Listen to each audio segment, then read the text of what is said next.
chocolate and cocoa recipes and home made candy recipes. Cocoa and chocolate. The term cocoa, a corruption of cacao, is almost universally used in English-speaking countries to designate the seeds of the small tropical tree known to botanists as THEOBROMA cacao, from which a great variety of preparations under the name of cocoa and chocolate for eating and drinking are made. The name, Chocolatl, is nearly the same in most European languages and is taken from the Mexican name of the drink, chocolate or Cacahuatl.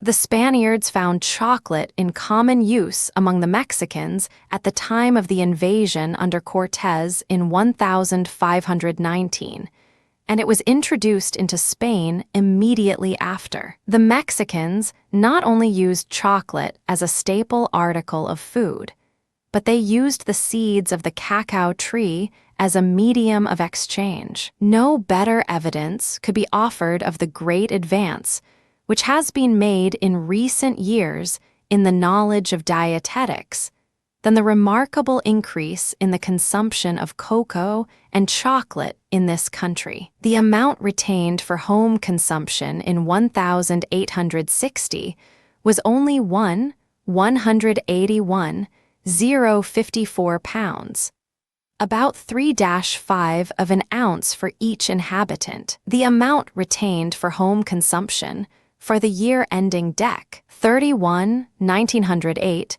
was 93,956, 721 pounds, over 16 ounces for each inhabitant. Although there was a marked increase in the consumption of tea and coffee during the same period, the ratio of increase fell far below that of cocoa. It is evident that the coming American is going to be less of a tea and coffee drinker and more of a cocoa and chocolate drinker. This is the natural result of a better knowledge of the laws of health and of the food value of a beverage which nourishes the body while it also stimulates the brain. Baron von Liebig, one of the best-known writers on dietetics, says, "It is a perfect food, as wholesome as delicious, a beneficent restorer of exhausted power.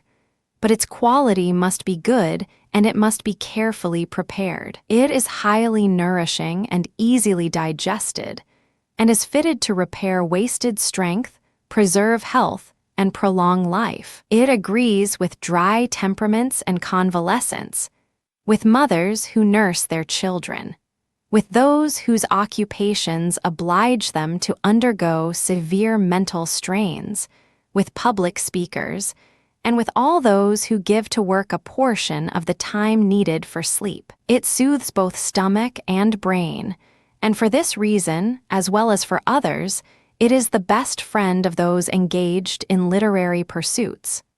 Brillat-Savarin, in his entertaining and valuable work, Physiologie du Goût, says, "Chocolate came over the mountains from Spain to France with Anne of Austria, daughter of Philip Roman III and queen of Louis Roman XIII. The Spanish monks also spread the knowledge of it by the presents they made to their brothers in France. It is well known that Linnaeus called the fruit of the cocoa tree Theobroma, food for the gods.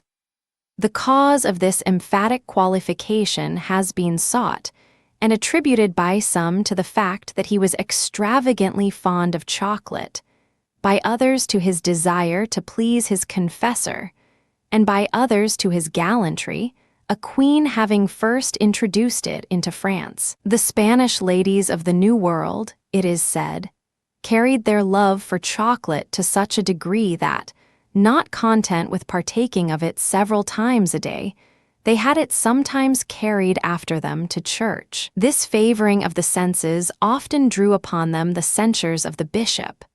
But the Reverend Father Escobar, whose metaphysics were as subtle as his morality was accommodating, declared formally that a fast was not broken by chocolate prepared with water, thus wire-drawing, in favor of his penitents, the ancient adage, liquidum non frangit jejunium. Time and experience he says further, have shown that chocolate, carefully prepared, is an article of food as wholesome as it is agreeable, that it is nourishing, easy of digestion, and does not possess those qualities injurious to beauty with which coffee has been reproached, that it is excellently adapted to persons who are obliged to a great concentration of intellect, in the toils of the pulpit or the bar, and especially to travellers, that it suits the most feeble stomach, that excellent effects have been produced by it in chronic complaints, and that it is a last resource in effecti. Ons of the pylorus, some persons complain of being unable to digest chocolate.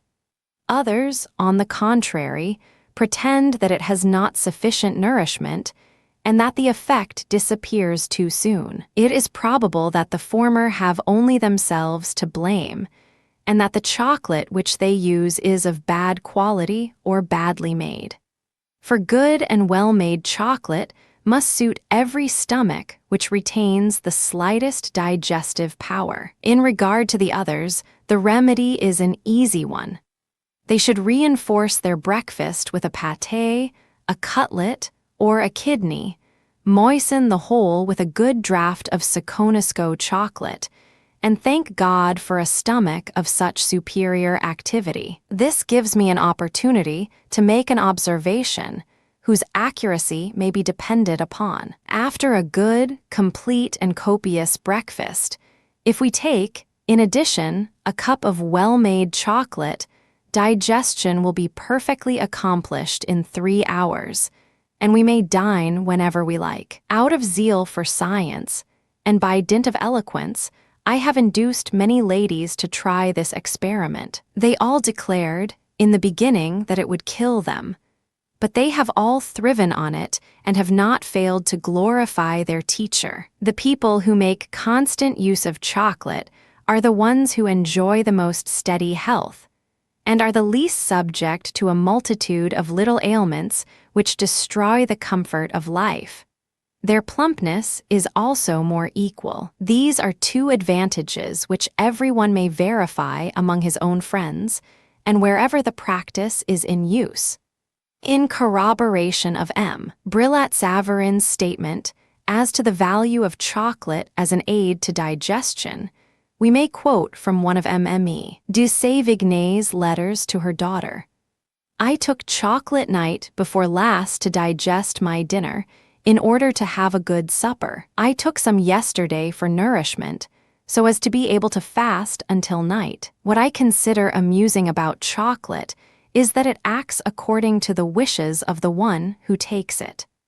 Chocolate appears to have been highly valued as a remedial agent by the leading physicians of that day. Christoph Ludwig Hoffmann wrote a treatise entitled Potus Chocolate, in which he recommended it in many diseases, and instanced the case of Cardinal Richelieu, who, he stated, was cured of general atrophy by its use. A French officer who served in the West Indies for a period of 15 years, during the early part of the last century, wrote, as the result of his personal observations, a treatise on the natural history of chocolate, being a distinct and particular account of the cacao tree, its growth and culture, and the preparation, excellent properties, and medicinal virtues of its fruit, which received the approbation of the regent of the Faculty of Medicine at Paris, and which was translated and published in London in 1730. After describing the different methods of raising and curing the fruit and preparing it for food, which it is not worth while to reproduce here, as the methods have essentially changed since that time, he goes on to demonstrate, as the result of actual experiment, that chocolate is a substance, very temperate, very nourishing, and of easy digestion, very proper to repair the exhausted spirits and decayed strength, and very suitable to preserve the health and prolong the lives of old men. I could produce several instances, he says, in favor of this excellent nourishment, but I shall content myself with two only, equally certain and decisive, in proof of its goodness. The first is an experiment of chocolates being taken for the only nourishment, made by a surgeon's wife of Martinico. She had lost, by a very deplorable accident, her lower jaw, which reduced her to such a condition that she did not know how to subsist. She was not capable of taking anything solid, and not rich enough to live upon jellies and nourishing broths. In this strait she determined to take 3 dishes of chocolate, prepared after the manner of the country, 1 in the morning, 1 at noon, and 1 at night. Their chocolate is nothing else but cocoa kernels dissolved in hot water, with sugar, and seasoned with a bit of cinnamon. This new way of life succeeded so well that she has lived a long while since, more lively and robust than before this accident. I had the second relation from a gentleman of Martinico, and one of my friends not capable of a falsity. He assured me that in his neighborhood an infant of 4 months old unfortunately lost his nurse, and its parents, not being able to put it to another, resolved, through necessity, to feed it with chocolate. The success was very happy, for the infant came on to a miracle, and was neither less healthy nor less vigorous than those who are brought up by the best nurses. Before chocolate was known in Europe, good old wine was called the milk of old men. But this title is now applied with greater reason to chocolate, since its use has become so common that it has been perceived that chocolate is, with respect to them, what milk is to infants. In reality, if one examines the nature of chocolate a little, with respect to the constitution of aged persons, it seems as though the one was made on purpose to remedy the defects of the other, and that it is truly the panacea of old age. The 3 associated beverages, cocoa, tea, and coffee, are known to the French as aromatic drinks. Each of these has its characteristic aroma. The fragrance and flavor are so marked that they cannot be imitated by any artificial products, although numerous attempts have been made in regard to all 3. Hence, the detection of adulteration is not a difficult matter. Designing persons, aware of the extreme difficulty of imitating these substances, have undertaken to employ lower grades, and, by manipulation, copy, as far as may be, the higher sorts. Everyone knows how readily tea, and coffee, for that matter, will take up odors and flavors from substances placed near them. This is abundantly exemplified in the country grocery or general store, where the teas and coffees share in the pervasive fragrance of the cheese and kerosene. But perhaps it is not so widely understood that some of these very teas and coffees had been artificially flavored or corrected before they reached their destination in this country. Cacao lends itself very readily to such preliminary treatment. In a first-class article, the beans should be of the highest excellence. They should be carefully grown on the plantation, and there prepared with great skill, arriving in the factory in good condition. In the factory, they should simply receive the mechanical treatment requisite to develop their high and attractive natural flavor and fragrance. They should be most carefully shelled after roasting and finely ground, without concealed additions. This is the process in all honest manufactories of the cacao products. Now, as a matter of fact, in the preparation of many of the cacao products on the market, a wholly different course has been pursued. Beans of poor quality are used because of their cheapness, and in some instances they are only imperfectly, if at all, shelled before grinding. Chemical treatment is relied on to correct in part the odor and taste of such inferior goods, and artificial flavors, other than the time-honored natural vanilla and the like, are added freely. The detection of such imposition is easy enough to the expert, but is difficult to the novice.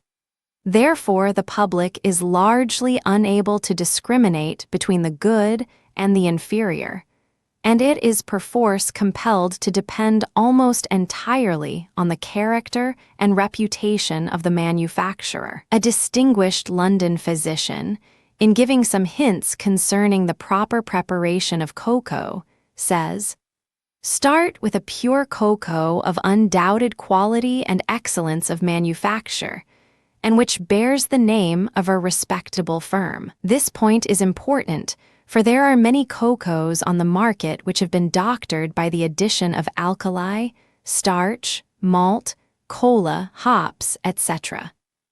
Baker's breakfast cocoa is absolutely pure, and being ground to an extraordinary degree of fineness, is highly soluble. The analyst of the Massachusetts State Board of Health states in his recent valuable work on food inspection and analysis that the treatment of cocoa with alkali for the purpose of producing a more perfect emulsion is objectionable, even if not considered as a form of adulteration. Cocoa thus treated is generally darker in color than the pure article. The legitimate means, he says, for making it as soluble as possible is to pulverize it very fine, so that particles remain in even suspension and form a smooth paste. That is the way the Baker cocoa is treated. It has received the grand prize, the highest award ever given in this country, and altogether 52 highest awards in Europe and America. A plain chocolate. For 6 people, use 1 quart of milk, 2 ounces of Walter Baker & Co. S Premium No. 1 chocolate, 1 tablespoonful of cornstarch, 3 tablespoonfuls of sugar, and 2 tablespoonfuls of hot water. Mix the cornstarch with 1 gill of the milk. Put the remainder of the milk on to heat in the double boiler. When the milk comes to the boiling point, stir in the cornstarch and cook for 10 minutes. Have the chocolate cut in fine bits and put it in a small iron or graniteware pan.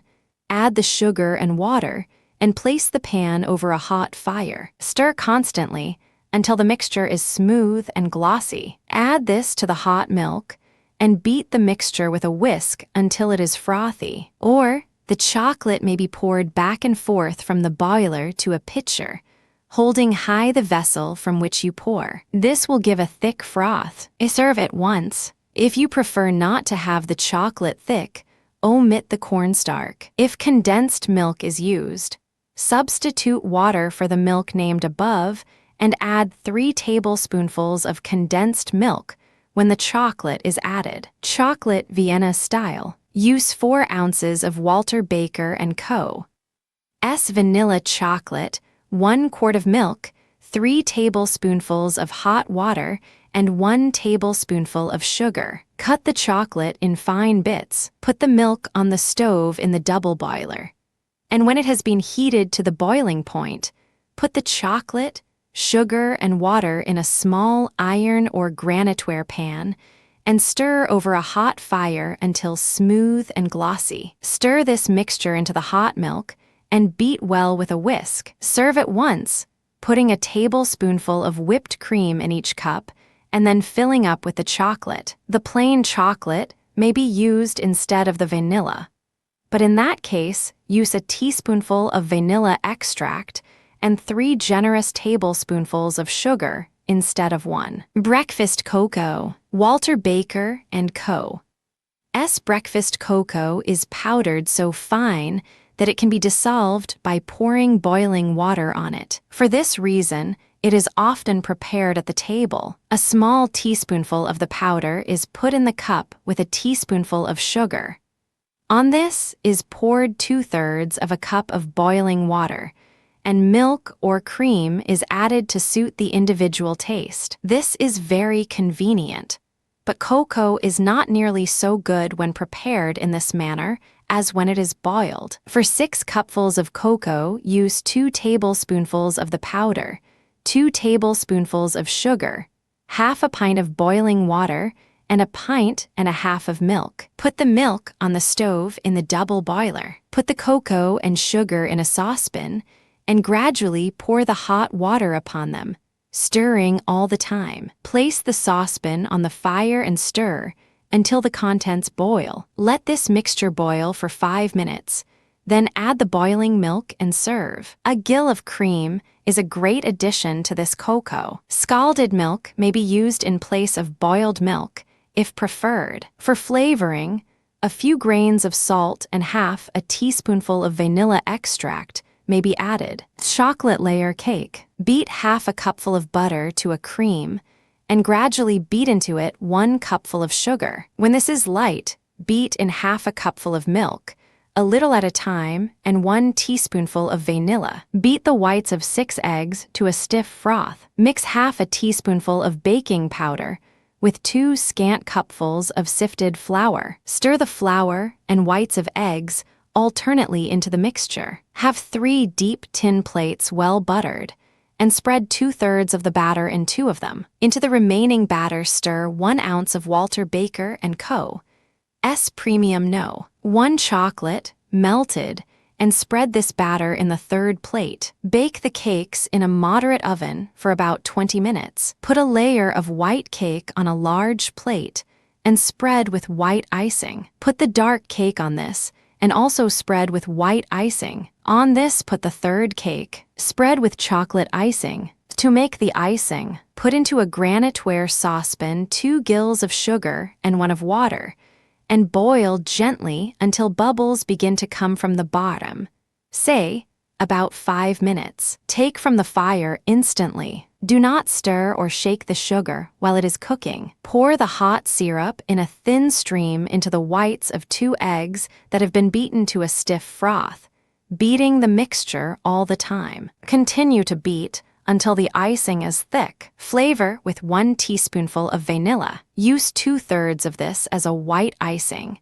and to the remaining 1/3, add 1 ounce of melted chocolate. To melt the chocolate, shave it fine and put in a cup, which is then to be placed in a pan of boiling water. A chocolate cake. For 2 sheets of cake, use 3 ounces of Walter Baker & Co. S Premium No. 1 chocolate, 3 eggs, 1 cupful and 3/4 of sifted pastry flour, 1 cupful and 3/4 of sugar, half a cupful of butter, half a cupful of milk, half a teaspoonful of vanilla extract, 1 teaspoonful and a half of baking powder. Grate the chocolate, beat the butter to a cream, and gradually beat in the sugar. Beat in the milk and vanilla, then the eggs already well beaten. Next the chocolate, and finally the flour, in which the baking powder should be mixed. Pour into 2 well-buttered shallow cake pans. Bake for 25 minutes in a moderate oven. Frost or not, as you like. Chocolate marble cake. Put 1 ounce of Walter Baker & Co.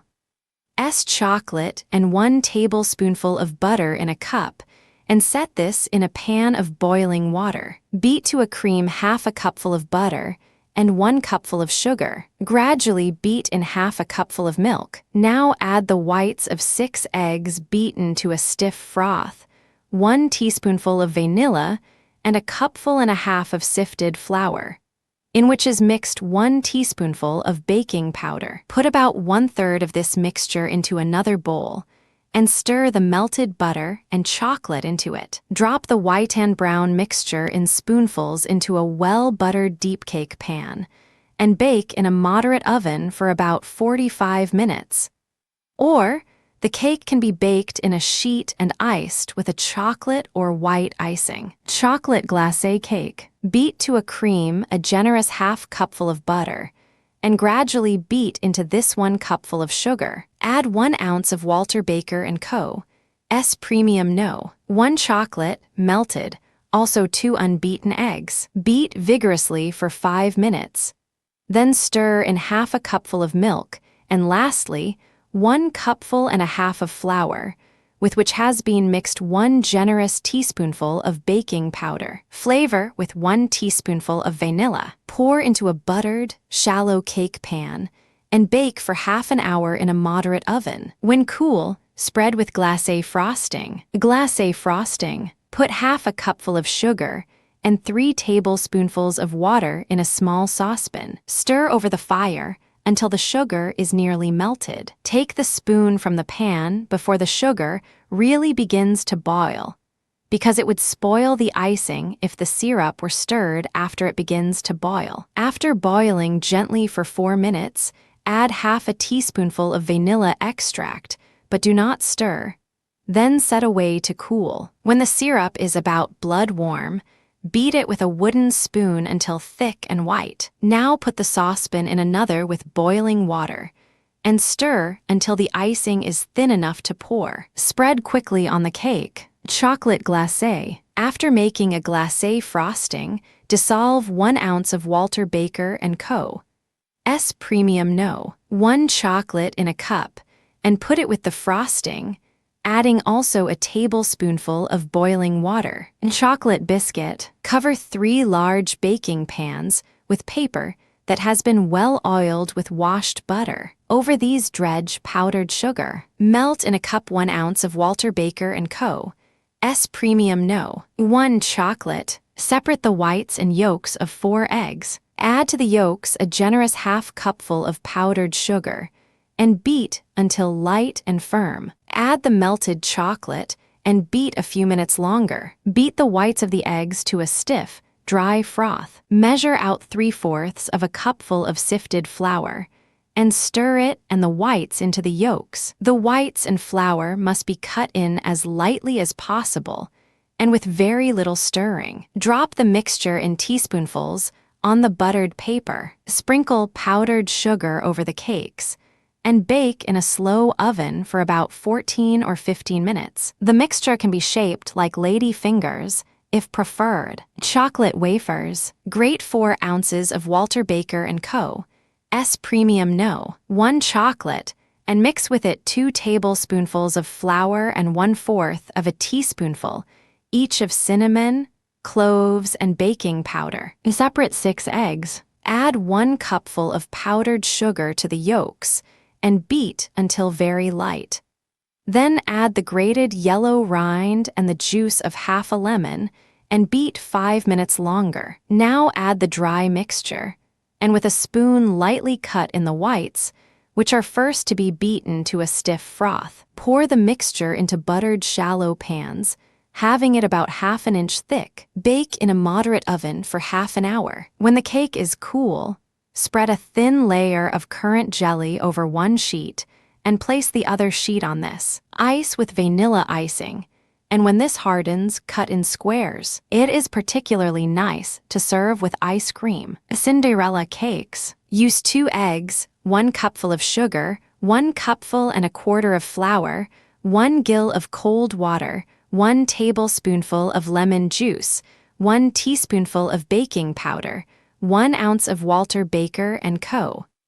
S Premium No. 1 chocolate, half a tumbler of any kind of jelly, and chocolate icing the same as for eclairs. Separate the eggs and beat the yolks and sugar together until light. Beat the whites until light, and then beat them with yolks and sugar and grated chocolate. Next beat in the lemon juice and water, and finally the flour, in which the baking powder should be mixed. Beat for 3 minutes, and then pour the batter into 2 pans and bake in a moderate oven for about 18 minutes. When done, spread 1 sheet of cake with the jelly and press the other sheet over it.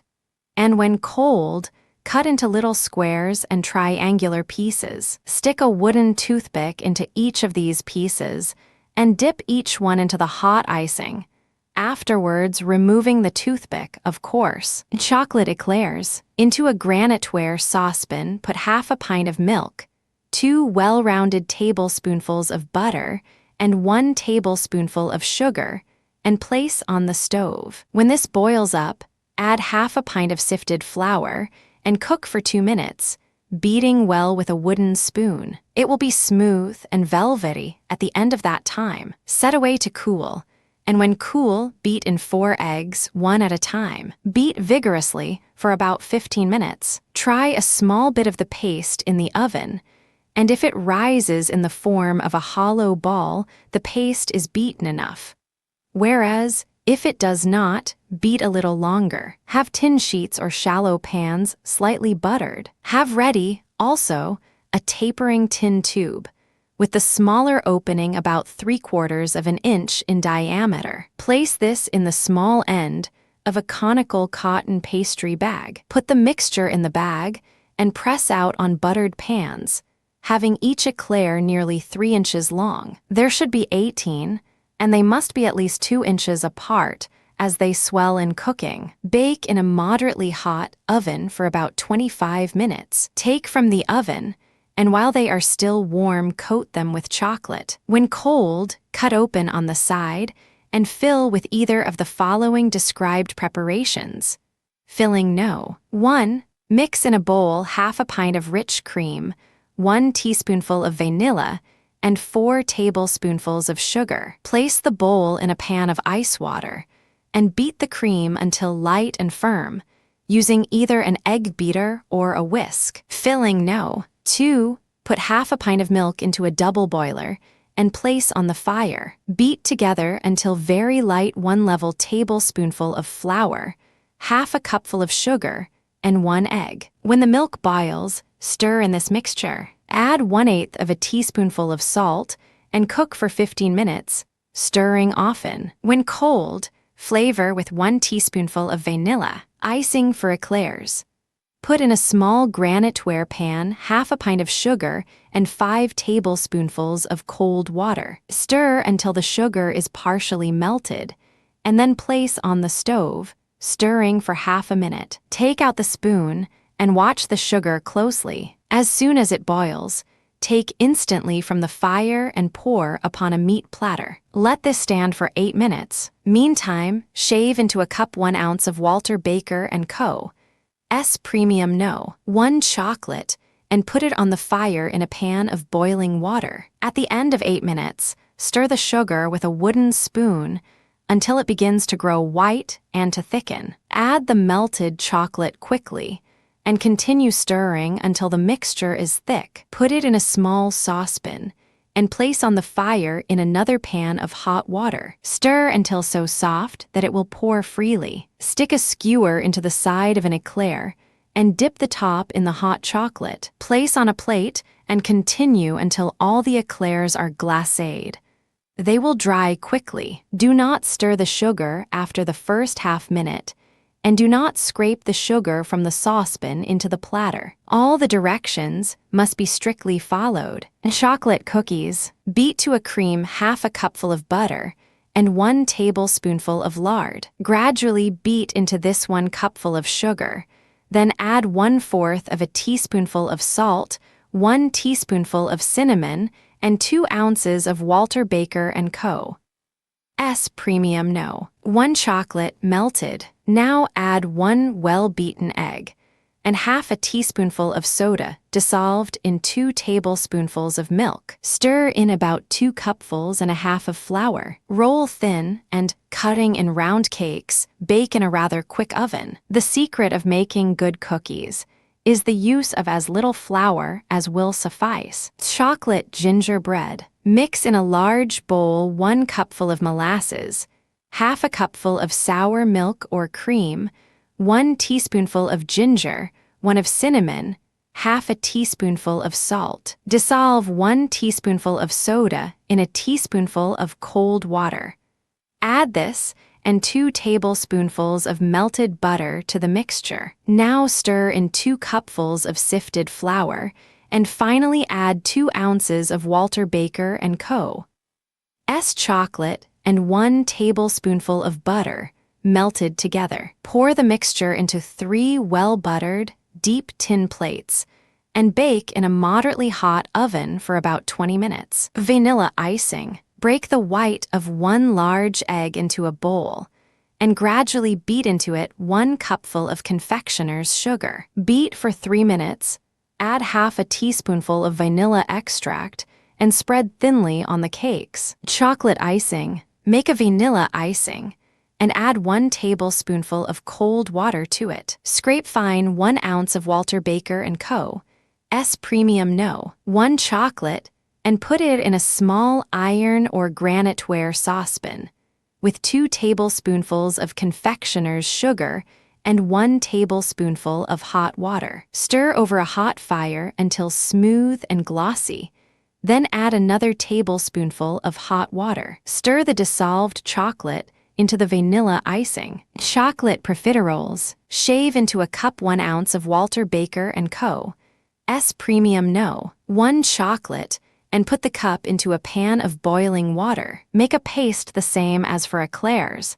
Save that instead of 1 tablespoonful of sugar, 3 must be used. As soon as the paste is cooked, beat in the melted chocolate. When cold, add the eggs and beat until light. Drop this batter on lightly buttered pans in round cakes, having about a dessert spoonful in each cake. Bake for about 20 minutes in a moderately hot oven. Serve either hot or cold, with whipped cream prepared the same as for filling No. 1 for eclairs. Heap the cream in the center of a flat dish and arrange the profiteroles around it. Chocolate ice cream. For about 2 quarts and a half of cream, use a pint and a half of milk, a quart of thin cream, 2 cupfuls of sugar, 2 ounces of Walter Baker & Co.'s Premium No. 1 chocolate, 2 eggs, and 2 heaping tablespoonfuls of flour. Put the milk on to boil in a double boiler. Put the flour and 1 cupful of the sugar in a bowl.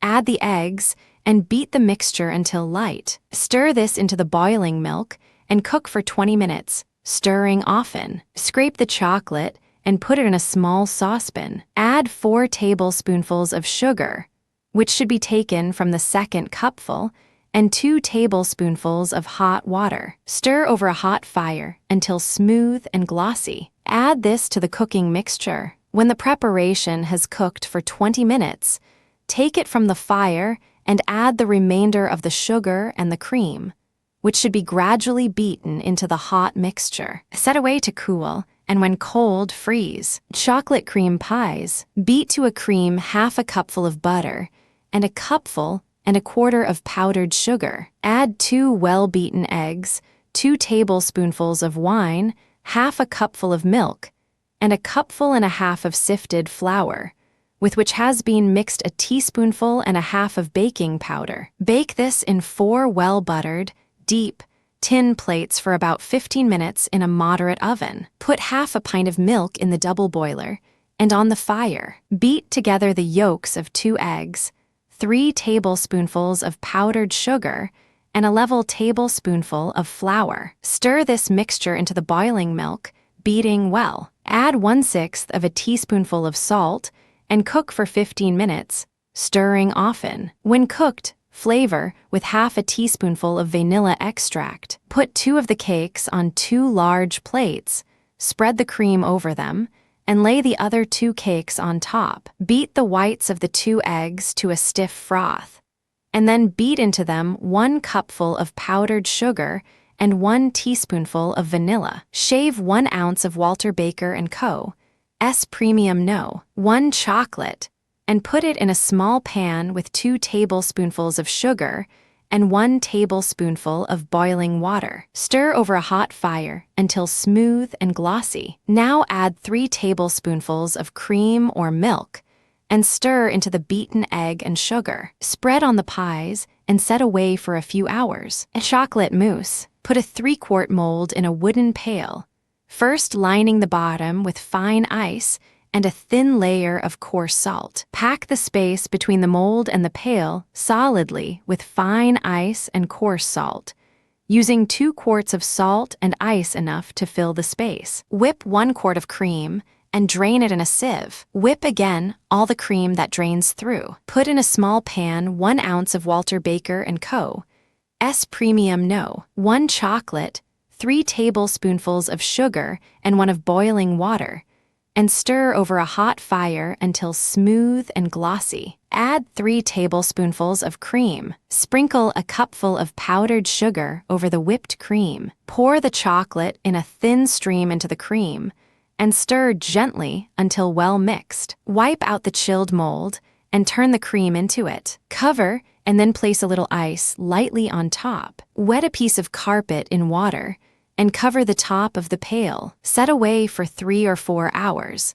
Then take the mold from the ice, dip it in cold water, wipe, and then turn the mousse out on a flat dish. Chocolate Charlotte. Soak 1/4 of a package of gelatine in 1/3 of a cupful of cold water for 2 hours. Whip 1 pint of cream to a froth and put it in a bowl, which should be placed in a pan of ice water. Put 1/2 ounce of shaved chocolate in a small pan with 2 tablespoonfuls of sugar and 1 of boiling water, and stir over the hot fire until smooth and glossy. Add to this a gill of hot milk and the soaked gelatine, and stir until the gelatine is dissolved. Sprinkle a generous 1/2 cupful of powdered sugar over the cream. Now add the chocolate and gelatine mixture, and stir gently until it begins to thicken. Line a quart Charlotte mold with lady fingers, and when the cream is so thick that it will just pour, turn it gently into the mold. Place the Charlotte in a cold place for an hour or more, and, at serving time, turn out on a flat dish. Chocolate Bavarian cream. For 1 large mold of cream, use 1/2 a package of gelatine, 1 gill of milk, 2 quarts of whipped cream, 1 gill of sugar, and 2½ ounces of Walter Baker & Co.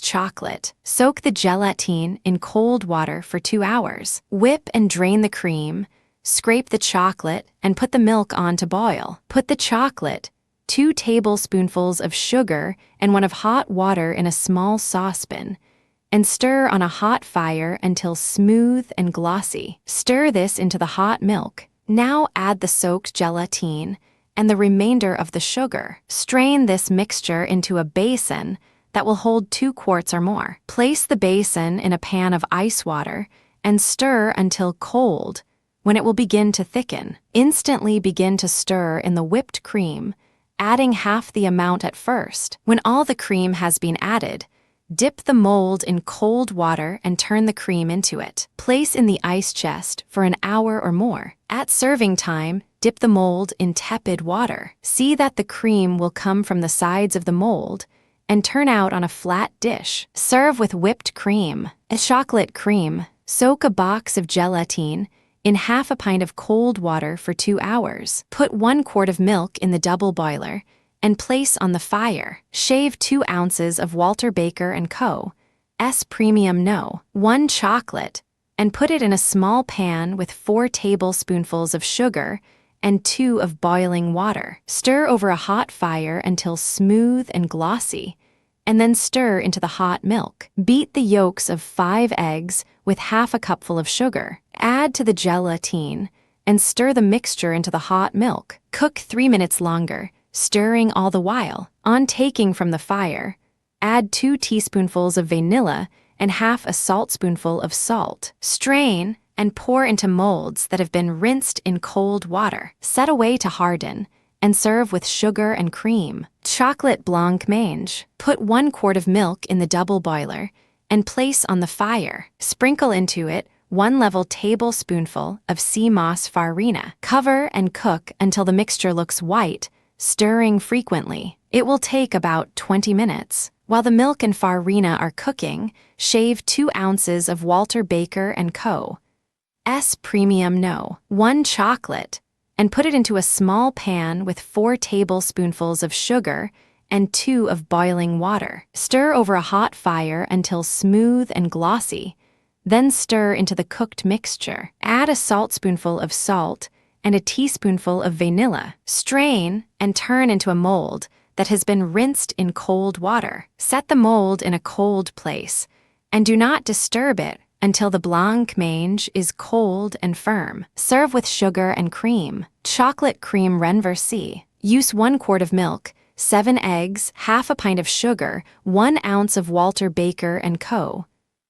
Premium No. 1 chocolate, 1/2 a teaspoonful of salt. Put the milk on the fire in the double boiler. Shave the chocolate and put it in a small pan with 3 tablespoonfuls of the sugar and 1 of boiling water. Stir over a hot fire until smooth and glossy.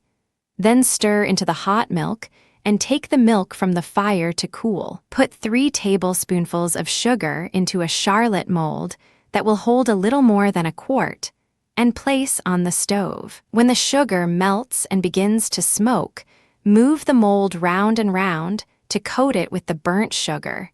Then place on the table. Beat together the remainder of the sugar, the eggs, and the salt. Add the cold milk and chocolate to the mixture, and after straining into the charlotte mold, place in a deep pan with enough tepid water to come nearly to the top of the mold. Bake in a moderate oven until firm in the center. Test the cream by running a knife through the center. If firm and smooth, it is done. It will take 40 or 45 minutes to cook. When icy cold, turn on a flat dish. Serve with whipped cream that has been flavored with sugar and vanilla. Baked chocolate custard. For 5 small custards, use 1 pint of milk, 2 eggs, 1 ounce of Walter Baker & Co. S Premium No. 1 chocolate, 1/4 of a teaspoonful of salt, and a piece of stick cinnamon about 1 inch long. Put the cinnamon and milk in the double boiler. Place on the fire and cook for 10 minutes. Shave the chocolate and put it in a small pan with 3 tablespoonfuls of sugar and 1 of boiling water. Stir this over a hot fire until smooth and glossy, and then stir it into the hot milk, after which take the liquid mixture from the fire and cool. Beat together with a spoon the eggs, salt, and 2 tablespoonfuls of the sugar. Add the cooled milk and strain. Pour the mixture into the cups, which place in a deep pan. Pour into the pan enough tepid water to come nearly to the top of the cups. Bake in a moderate oven until firm in the center. It will take about half an hour. Test by running a knife through the center. If the custard is milky, it is not done. Serve very cold. Chocolate soufflé. 1/2 pint of milk, 2 ounces of Walter Baker & Co. S chocolate, 3 tablespoonfuls of sugar, 1 rounding tablespoonful of butter, 2 tablespoonfuls of flour, 4 eggs. Put the milk in the double boiler and place on the fire. Beat the butter to a soft cream and beat the flour into it. Gradually pour the hot milk on this, stirring all the time. Return to the fire and cook for 6 minutes. Put the shaved chocolate, sugar, and 2 tablespoonfuls of water in a small pan over a hot fire, and stir until smooth and glossy. Stir this into the mixture in the double boiler. Take from the fire and add the yolks of the eggs, well beaten. Then set away to cool. When cool, add the whites of the eggs, beaten to a stiff froth. Pour the batter into a well-buttered earthen dish that will hold about a quart, and cook in a moderate oven for 22 minutes. Serve immediately with vanilla cream sauce. Chocolate pudding. Reserve 1 gill of milk from a quart and put the remainder on the fire in a double boiler. Mix 3 tablespoonfuls of cornstarch with the cold milk. Beat 2 eggs with 1/2 cupful of powdered sugar and 1/2 teaspoonful of salt. Add this to the cornstarch and milk and stir into the boiling milk, beating well for a minute. Shave fine 2 ounces of Walter Baker & Co. S Premium No. 1 chocolate, and put it into a small pan with 4 tablespoonfuls of sugar and 2 of boiling water. Stir over a hot fire until smooth and glossy, then beat into the hot pudding. Cook the pudding in all 10 minutes, counting from the time the eggs and cornstarch are added. Serve cold with powdered sugar and cream. This pudding can be poured, while hot, into little cups, which have been rinsed in cold water. At serving time, turn out on a flat dish, making a circle, and fill the center of the dish with whipped cream flavored with sugar and vanilla. The eggs may be omitted, in which case use 1 more tablespoonful of cornstarch. Chocolate meringue pudding. For a small pudding, use 1 pint of milk, 2 tablespoonfuls and 1/2 of cornstarch, 1 ounce of Walter Baker & Co. S chocolate, 2 eggs, 5 tablespoonfuls of powdered sugar, 1/4 of a teaspoonful of salt, and 1/2 teaspoonful of vanilla extract. Mix the cornstarch with 1 gill of the milk. Put the remainder of the milk on to boil in the double boiler. Scrape the chocolate. When the milk boils, Add the cornstarch, salt, and chocolate, and cook for 10 minutes. Beat the yolks of the eggs with 3 tablespoonfuls of sugar. Pour the hot mixture on this and beat well. Turn into a pudding dish that will hold about a quart, and bake for 20 minutes in a moderate oven. Beat the whites of the eggs to a stiff, dry froth, and gradually beat in the remaining 2 tablespoonfuls of sugar and the vanilla. Spread this on the pudding and return to the oven. Cook for 15 minutes longer, but with the oven door open. Serve either cold or hot. Milton pudding. Use 1 pint of stale bread broken in crumbs, 1 quart of milk, 2 eggs, half a teaspoonful of salt, half a teaspoonful of ground cinnamon, 3 tablespoonfuls of sugar, and 2 ounces of Walter Baker & Co. chocolate, grated. Put the bread, milk, cinnamon, and chocolate in a bowl and soak for 2 or 3 hours. Beat together the eggs, sugar, and salt. Mash the soaked bread with a spoon and add the egg mixture to the bread and milk. Pour into a pudding dish and bake in a slow oven for about 40 minutes. Serve with an egg sauce or a vanilla cream sauce. Egg sauce. Beat the whites of 2 eggs to a stiff, dry froth and beat into this, a little at a time, 1 cupful of powdered sugar. When smooth and light, add 1 teaspoonful of vanilla and the yolks of 2 eggs. Beat the mixture a little longer. Then stir in 1 cupful of whipped cream or 3 tablespoonfuls of milk. Serve at once. Vanilla cream sauce. Beat to a cream 3 tablespoonfuls of butter and gradually beat into this 2/3 of a cupful of powdered sugar. When this is light and creamy, add a teaspoonful of vanilla.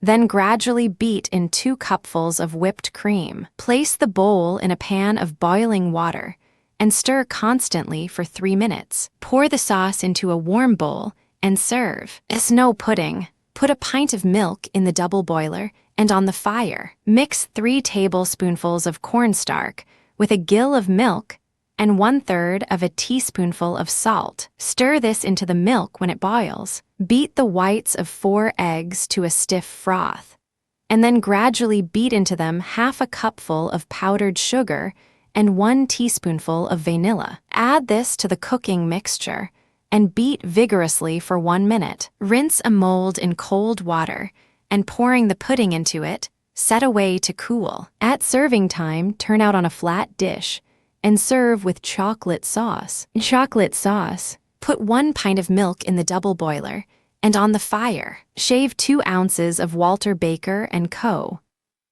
chocolate and put it in a small pan with 4 tablespoonfuls of sugar and 2 of boiling water. Stir over the fire until smooth and glossy, and add to the hot milk. Beat together for 8 minutes the yolks of 4 eggs, 3 tablespoonfuls of sugar, and a saltspoonful of salt, and then add 1 gill of cold milk. Pour the boiling milk on this, stirring well. Return to the double boiler and cook for 5 minutes, stirring all the time. Pour into a cold bowl and set the bowl in cold water. Stir for a few minutes, and then occasionally until the sauce is cold. This sauce is nice for cold or hot cornstarch pudding, bread pudding, cold cabinet pudding, snow pudding, etc. It will also answer for a dessert. Fill custard glasses with it and serve the same as soft custard.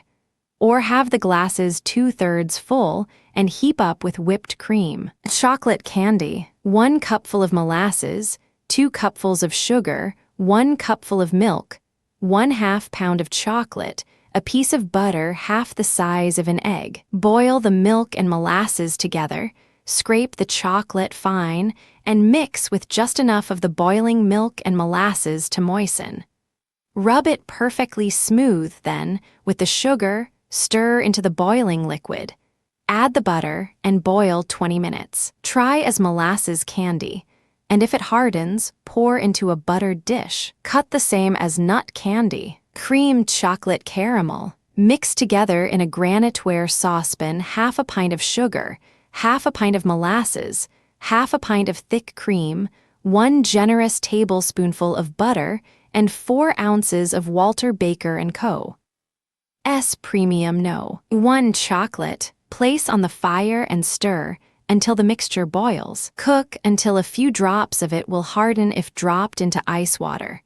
Then pour into well-buttered pans, having the mixture about 3/4 of an inch deep. When nearly cold, mark into squares. It will take almost an hour to boil this in a graniteware pan, but not half so long if cooked in an iron frying pan. Stir frequently while boiling. The caramels must be put in a very cold place to harden. Sugar chocolate caramels. Mix 2 cupfuls of sugar, 3/4 of a cupful of milk or cream, 1 generous tablespoonful of butter, and 3 ounces of Walter Baker & Co. S. Premium No. 1. Chocolate. Place on the fire and cook, stirring often, until a little of the mixture, when dropped in ice water, will harden. Then stir in 1/4 of a cupful of sugar and 1 tablespoonful of vanilla, and pour into a well-buttered pan, having the mixture about 3/4 of an inch deep. When nearly cold, mark it off in squares and put in a cold place to harden. These caramels are sugary and brittle, and can be made in the hottest weather without trouble. If a deep graniteware saucepan be used for the boiling, it will take nearly an hour to cook the mixture. But if with an iron frying pan, 20 or 30 minutes will suffice. Chocolate creams No. 1. Beat the whites of 2 eggs to a stiff froth. Gradually beat into this 2 cupfuls of confectioner's sugar. If the eggs be large, it may take a little more sugar. Flavor with half a teaspoonful of vanilla and work well. Now roll into little balls and drop on a slightly buttered platter. Let the balls stand for an hour or more. Shave 5 ounces of Walter Baker & Co. S. Premium No. 1 chocolate and put into a small bowl, which place on the fire in a saucepan containing boiling water. When the chocolate is melted, take the saucepan to the table and drop the creams into the chocolate one at a time, taking them out with a fork and dropping them gently on the buttered dish. It will take half an hour or more to harden the chocolate. Chocolate creams No. 2. For these creams, you should make a fondant in this way. Put into a graniteware saucepan 1 cupful of water and 2 of granulated sugar, or a pound of loaf sugar. Stir until the sugar is nearly melted, then place on the fire and heat slowly, but do not stir the mixture. Watch carefully and note when it begins to boil. When the sugar has been boiling for 10 minutes, take up a little of it and drop in ice water. If it hardens enough to form a soft ball when rolled between the thumb and finger, it is cooked enough. Take the saucepan from the fire instantly and set in a cool, dry place. When the syrup is so cool that the finger can be held in it comfortably, pour it into a bowl and stir with a wooden spoon until it becomes thick and white. When it begins to look dry and a little hard, take out the spoon and work with the hand until the cream is soft and smooth. Flavor with a few drops of vanilla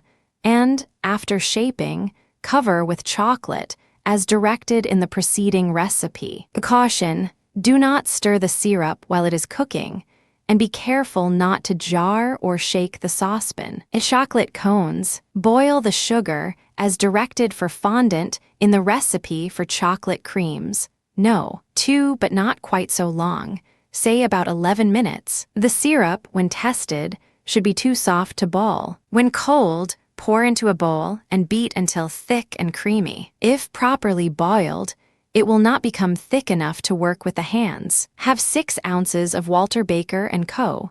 S. Premium No. 1 chocolate melted in a bowl. Pour half of the creamed sugar into another bowl. And, after flavoring with a few drops of vanilla, add to it about 1/3 of the dissolved chocolate. Stir until thick and rather dry. Then make into small cones and drop on a slightly buttered platter. Put half of the remaining creamed sugar in a cup and set in a saucepan containing boiling water. Flavor with vanilla and stir over the fire until melted so much that it will pour from the spoon. Take the saucepan to the table and dip 1/2 the cones in, one at a time, just as the chocolate creams know. 1 were dipped in the melted chocolate. If liked, a second coating may be given the cones. Now put the remainder of the creamed sugar on to melt, and add 2 tablespoonfuls of hot water to it. Stir the remainder of the melted chocolate into this, and if too thick to dip the candy in, add hot water, a few drops at a time, until the mixture is of the right consistency. Then dip the rest of the cones in this. Genesee bonbons. Make the cream chocolate caramels and get them quite firm by placing the pan on ice. Make the chocolate coating as directed for chocolate cones. Dip the caramels in this and put on a buttered dish. In chocolate syrup, into a graniteware saucepan put 1 ounce, 3 tablespoonfuls of Walter Baker & Co. soluble chocolate, and gradually pour on it half a pint of boiling water, stirring all the time. Place on the fire and stir until all the chocolate is dissolved. Now add 1 pint of granulated sugar and stir until it begins to boil. Cook for 3 minutes longer, then strain and cool. When cool, add 1 tablespoonful of vanilla extract. Bottle and keep in a cold place. Refreshing drinks for summer. Put into a tumbler about 2 tablespoonfuls of broken ice, 2 tablespoonfuls of chocolate syrup, 3 tablespoonfuls of whipped cream, 1 gill of milk, and half a gill of soda water from a siphon bottle or Apollinaris water. Stir well before drinking. A tablespoonful of vanilla ice cream is a desirable addition. It is a delicious drink, even if the soda or Apollinaris water and ice cream be omitted. A plainer drink is made by combining the syrup, a gill and a half of milk, and the ice, shaking well. A few suggestions in regard to chocolate. The best flavor to add to chocolate is vanilla. Next to that, cinnamon. Beyond these 2 things, one should use great caution, as it is very easy to spoil the fine natural flavor of the bean. Chocolate absorbs odors readily, therefore it should be kept in a pure, sweet atmosphere. As about 11% of the chocolate bean is starch, chocolate and cocoa are of a much finer flavor if boiled for a few minutes. Long boiling, however, ruins their flavor and texture. Formula for making 3 gallons of breakfast cocoa. A half a pound of Walter Baker & Co. Cocoa, 1.5 gallons of water, hot, 1.5 gallons of milk, hot. This should not be allowed to boil. Either make it in a large double boiler, or a large saucepan or kettle over water. Mix the cocoa with enough cold water to make a paste, and be sure it is free from lumps. Heat together the milk and water and pour in the cocoa. Then cook at least an hour, stirring occasionally. Cracked cocoa. To 1/3 a cup of baker's cracked cocoa, sometimes called cocoa nibs, use 3 cups of cold water. Cook slowly at least 1 hour, the longer the better. Then strain the liquid and add 1 cup, or more if desired, of milk, and serve very hot. Do not allow the mixture to boil after milk has been added. Vanilla chocolate with whipped cream. 1 cake, a half a pound of Walter Baker & Co.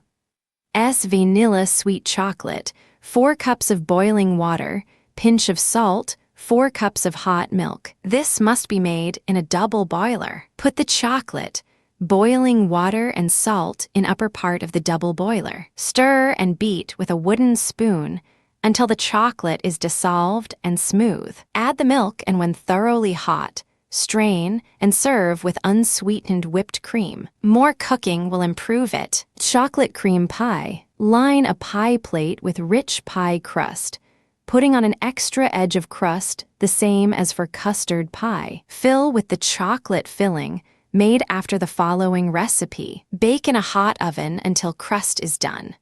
Remove, and when cool, cover with a meringue and brown very slowly in moderate oven. Chocolate filling. 1 cup of milk, pinch of salt, 1/2 squares of baker's chocolate, 2 level tablespoonfuls of flour, 2 eggs yolks, 5 tablespoonfuls of sugar level, 1 teaspoonful of vanilla. Put milk, salt, and chocolate in upper part of the double boiler, and when hot and smooth, stir in the flour, which has been mixed with enough cold milk to be thin enough to pour into the hot milk. Cook, stirring constantly until it thickens. Then let it cook 8 or 10 minutes. Mix the eggs and sugar together and pour the hot mixture over them, stirring well. Put back in double boiler and cook, stirring constantly 1 minute. Remove, and when cool, add 1 teaspoonful of vanilla. Meringue, 2 eggs whites, pinch of salt, 4 level tablespoonfuls of sugar, 1 teaspoonful of vanilla. Add salt to eggs and beat in a large shallow dish with fork or egg whip until stiff and flaky and dish can be turned upside down. Beat in the sugar slowly, then the vanilla, and beat until the dish can be turned upside down. Cocoa sticks, 6 tablespoonfuls of butter, 3/4 cup of sugar, scant, 1 egg, 1 tablespoonful of milk, 1 teaspoonful of vanilla or pinch of cinnamon, 5 teaspoonfuls of baker's cocoa, 1/8 teaspoonful of baking powder, 1/4 to 1/2 cups of sifted pastry flour. Cream the butter until soft. Add the sugar gradually and beat well. Add the beaten egg, milk, and vanilla. Mix thoroughly. Sift cocoa, baking powder, and a pinch of salt with about 1/2 cup of the flour. Stir this into the mixture first, then use the remainder of the flour, and more if necessary, to make a firm dough that will not stick to the fingers. Set on the ice to harden. Sprinkle the board with cocoa and a very little sugar. Use small pieces of the dough at a time. Toss it over the board to prevent sticking. Roll out thin. Cut in strips about 1/2 inch wide and 3 inches long. Place closely in pan and bake in moderately hot oven 3 or 4 minutes. Great care should be taken in the baking to prevent burning. It is advisable to gather the scraps after each rolling, if soft, and set away to harden, for fear of getting in too much cocoa, thus making them bitter. The colder and harder the dough is, the better it can be handled. Therefore, it can be made the day before using. Cocoa frosting, 4 teaspoonfuls of baker's cocoa, 2 tablespoonfuls of cold water, 3 tablespoonfuls of hot water, 1/2 teaspoonful of vanilla, about 1/3 cups of confectioner's sugar. Put the cocoa in a small saucepan. Add the cold water and stir until perfectly smooth. Then the hot water, and cook for 1 or 2 minutes. Add vanilla and a speck of salt. Then stir in enough sugar to make it stiff enough to spread nicely. Beat until smooth and glossy and free from lumps. If too thick, add a little cold water. If not thick enough, add a little sugar. Never make a frosting so stiff that it will have to be made smooth with a wet knife. It is better to let it run to the sides of the cake. For frosting sides of the cake, make a little stiffer. This frosting never cracks as an egg frosting, but is hard enough to cut nicely. Cocoa sauce, 2 tablespoonfuls of butter, 1 cup of boiling water, 2 tablespoonfuls of flour, 4 tablespoonfuls of sugar, 4 teaspoonfuls of baker's cocoa, 1 teaspoonful of vanilla. Melt the butter in the saucepan. Mix the flour and cocoa together and stir into the butter. Add gradually the hot water, stirring and beating each time. Cook until it thickens. Just before serving, add the sugar, vanilla, and a pinch of salt, if necessary. Use more cocoa if liked stronger. This sauce will be found excellent for cottage puddings, Dutch apple cakes, steamed apple puddings, etc. Cocoa cake, 1/2 cup of butter, 3/4 cup of milk, 1 cup of sugar, 6 level tablespoonfuls of baker's cocoa, 3 eggs, 2 level teaspoonfuls of baking powder, 1 teaspoonful of vanilla, 1/2 or 2 cups of sifted pastry flour. Cream the butter, stir in the sugar gradually, add the unbeaten eggs, and beat all together until very creamy. Sift together 1/2 cup of the flour, the cocoa, and baking powder. Use this flour first, then alternate the milk and remaining flour, using enough to make mixture stiff enough to drop from the spoon. Add vanilla and beat until very smooth. Then bake in loaf in moderately hot oven 35 or 40 minutes. Tests for baking cake. It is baked enough when 1. It shrinks from the pan. 2. Touching it on the top springs back. 3. No singing sound. Cocoa meringue pudding. 1 cup of milk, 2 eggs yolks, 2 tablespoonfuls of flour, pinch of salt, 4 teaspoonfuls of baker's cocoa, 3 tablespoonfuls of sugar, a half a teaspoonful of vanilla. Put the milk in the upper part of the double boiler and heat. Mix flour and cocoa together and soften in a little cold milk.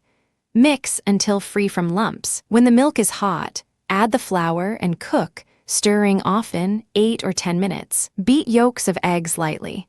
Add sugar and salt and mix well. When mixture in double boiler has cooked sufficiently, strain it over the mixture in the bowl. Put back in double boiler and allow it to cook 1 or 2 minutes, stirring constantly, just enough to slightly thicken the eggs. Remove from the stove, and when cool, add vanilla and put in the serving dish. Cover with a meringue. Place dish on a board, put in the oven with the door open, and allow it to remain there for 10 or 15 minutes. And when the meringue will not stick to the fingers, close the door and let it brown slightly. This pudding can be eaten warm or cold, but is much better cold. This will serve 4 persons generously. Chocolate almonds. Blanch the almonds by pouring boiling water on them and let them stand 2 or 3 minutes. Roast them in oven. Dip them in the following recipe for chocolate coating and drop on paraffine paper. A half-pound cake of Walter Baker's vanilla sweet chocolate, 2 level tablespoonfuls of butter, 2 tablespoonfuls of boiling water. Put chocolate in small saucepan over boiling water, and when melted, stir in butter and water. Mix well. If found to be too thick, add more water. If too thin, more chocolate. Hot chocolate sauce. 1 cup of boiling water, pinch of salt, 1 square of chocolate, a half a cup of sugar. Cook all together slowly until it is the consistency of maple syrup, or thicker if desired. Just before serving, add 1 teaspoonful of vanilla. This will keep indefinitely and can be reheated. Cocoa sponge cake. 4 eggs, 1/4 cup of sugar, pinch of salt, 4 tablespoonfuls of baker's cocoa, a half a cup of sifted pastry flour, 1 teaspoonful of vanilla. Separate yolks from whites of eggs. Beat yolks in a small bowl with the Dover egg beater until very thick. Add sugar, salt, and vanilla, and beat again until very thick. Sift cocoa and the flour together and stir very lightly into the mixture.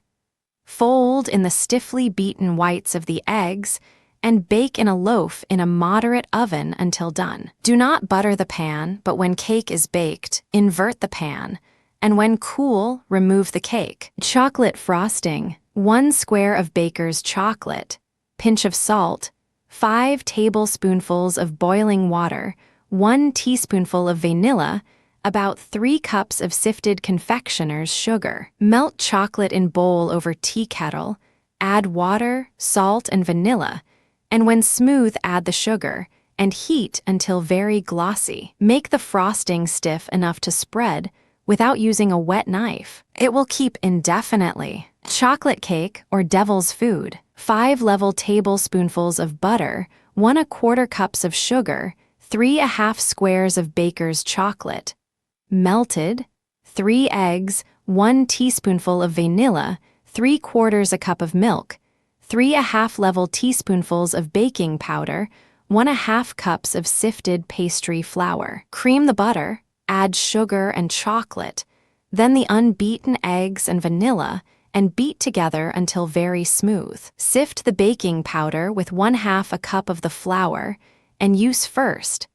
Then alternate the milk and the remaining flour and make the mixture stiff enough to drop from the spoon. Beat until very smooth and bake in loaf in moderate oven. For tests, see cocoa cake recipe on page 25. Chocolate ice cream. 1 quart of milk, pinch of salt, 3 squares of baker's chocolate, 3 level tablespoonfuls of flour, 1 can of sweetened condensed milk, 3 eggs, 6 level tablespoonfuls of sugar, 3 teaspoonfuls of vanilla. Put milk, salt, and chocolate in double boiler, and when milk is hot and chocolate has melted, stir in the flour, previously mixed in a little cold milk. Cook 10 minutes, then pour this over the condensed milk, eggs, and sugar mixed together. Cook again for 4 minutes, stirring. Strain, and when cool add vanilla and freeze. Chocolate whip. 1 cup of milk, 1/2 squares of baker's chocolate, pinch of salt, 2 level tablespoonfuls of cornstarch, 2 eggs yolks, 6 level tablespoonfuls of sugar, 2 teaspoonfuls of vanilla, 5 eggs whites. Put milk, chocolate, and salt in double boiler. Mix cornstarch in a small quantity of cold milk and stir into the hot milk when the chocolate has been melted. Stir until smooth, then cook 12 minutes. Mix together the yolks of the eggs and sugar, then pour the hot mixture over it. Cook again 1 or 2 minutes, stirring. When very cold, just before serving, add the vanilla and fold in the stiffly beaten whites of the eggs. Pile lightly in a glass dish and serve with lady fingers. A meringue can be made of the whites of the eggs and sugar, then folded in the chocolate mixture, but it does not stand as long. Cocoa marble cake. 6 level tablespoonfuls of butter, 1 cup of granulated sugar, 3 eggs, 1 teaspoonful of vanilla, 3/4 a cup of milk, 3 level teaspoonfuls of baking powder, about 1 3/4 cups of sifted flour, or flour enough to make mixture stiff enough to drop from the spoon. Mix in the order given. Reserve 1/3 of this mixture, and add to it 4 level tablespoonfuls of baker's cocoa, and to the other 1 cup of shredded coconut. Bake 35 or 40 minutes, according to size and shape of pan. Chocolate marble cake. This is the same as the cocoa marble cake. Add to 1/3 of the mixture 1 1/2 squares of baker's chocolate in place of the cocoa, and 1 cup of chopped walnuts to the other part in place of the shredded coconut. Chocolate jelly. 1 pint of boiling water, 1/3 a package of gelatine, 2 pinches of salt, 2 level tablespoonfuls of sugar, 1/2 squares of baker's chocolate, 1 teaspoonful of vanilla. Put the water, salt, and chocolate in a saucepan. Cook, stirring until the chocolate melts, then let it boil for 3 or 5 minutes. Soften the gelatine in a little cold water and pour the boiling mixture over it. Stir until dissolved, then add sugar and vanilla. Pour into a mold and set aside to harden. Serve with cream and powdered sugar or sweetened whipped cream. Cottage pudding. 4 level tablespoonfuls of butter, 2 eggs, 1 cup of sugar, 3/4 a cup of milk, 2 level teaspoonfuls of baking powder, 1 3/4 cups of sifted flour, or enough to make mixture stiff enough to drop from the spoon. Bake in buttered gem pans in moderately hot oven 23 or 25 minutes. If the cake springs back after pressing a finger on the top, it shows that it is baked enough. To make a cocoa cottage pudding, add to the above rule 6 level tablespoonfuls of cocoa. Serve with a vanilla sauce. Vanilla sauce. 2 level tablespoonfuls of butter, 1 cup of boiling water, 2 level tablespoonfuls of flour, 4 level tablespoonfuls of sugar, pinch of salt, 1 teaspoonful of vanilla. Melt butter in saucepan, add flour and salt and mix until smooth. Add slowly the boiling water, stirring and beating well. Add sugar and milk. Coconut soufflé. 1 cup of milk, 1 pinch of salt, 3 level tablespoonfuls of flour, softened in a little cold milk, 2 level tablespoonfuls of butter, 4 level tablespoonfuls of sugar, yolks of 4 eggs, 1 teaspoonful of vanilla, 1 cup of shredded coconut, whites of 4 eggs. Heat milk, add salt and flour, and cook 10 minutes after it has thickened. Mix together butter, sugar, and yolks of eggs. Pour hot mixture over, stirring well and set aside to cool. Add vanilla and coconut. Lastly, fold in the stiffly beaten whites of the eggs. Bake in buttered pan, in moderate oven until firm. Serve hot with chocolate sauce. Chocolate sauce: 2 level tablespoonfuls of butter, 1 level tablespoonful of flour, pinch of salt, 1 cup of boiling water, 1 square of baker's chocolate, 4 level tablespoonfuls of sugar, 1 teaspoonful of vanilla. Melt butter in saucepan, add dry flour and salt and mix until smooth. Then add slowly the hot water, beating well. Add the square of chocolate and sugar and stir until melted. Add vanilla just before serving. Cocoa biscuit: 2 cups or 1 pint of sifted flour, 3 level teaspoonfuls of baking powder, a half a teaspoonful of salt, 2 level tablespoonfuls of sugar, 4 level tablespoonfuls of baker's cocoa, 2 level tablespoonfuls of butter or lard, 2/3 a cup of milk or enough to make a firm but not a stiff dough. Sift all the dry ingredients together. Rub in the butter with the tips of the fingers. Stir in the required amount of milk. Turn out on slightly floured board. Roll or pat out the desired thickness.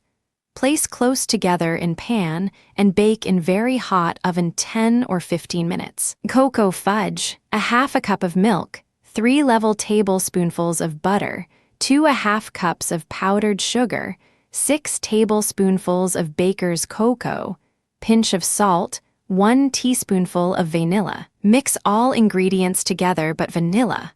Cook, stirring constantly, until it begins to boil, then cook slowly, stirring occasionally, 8 or 10 minutes, or until it makes a firm ball when dropped in cold water. When cooked enough, add the vanilla and beat until it seems like very cold molasses in winter. Pour into a buttered pan.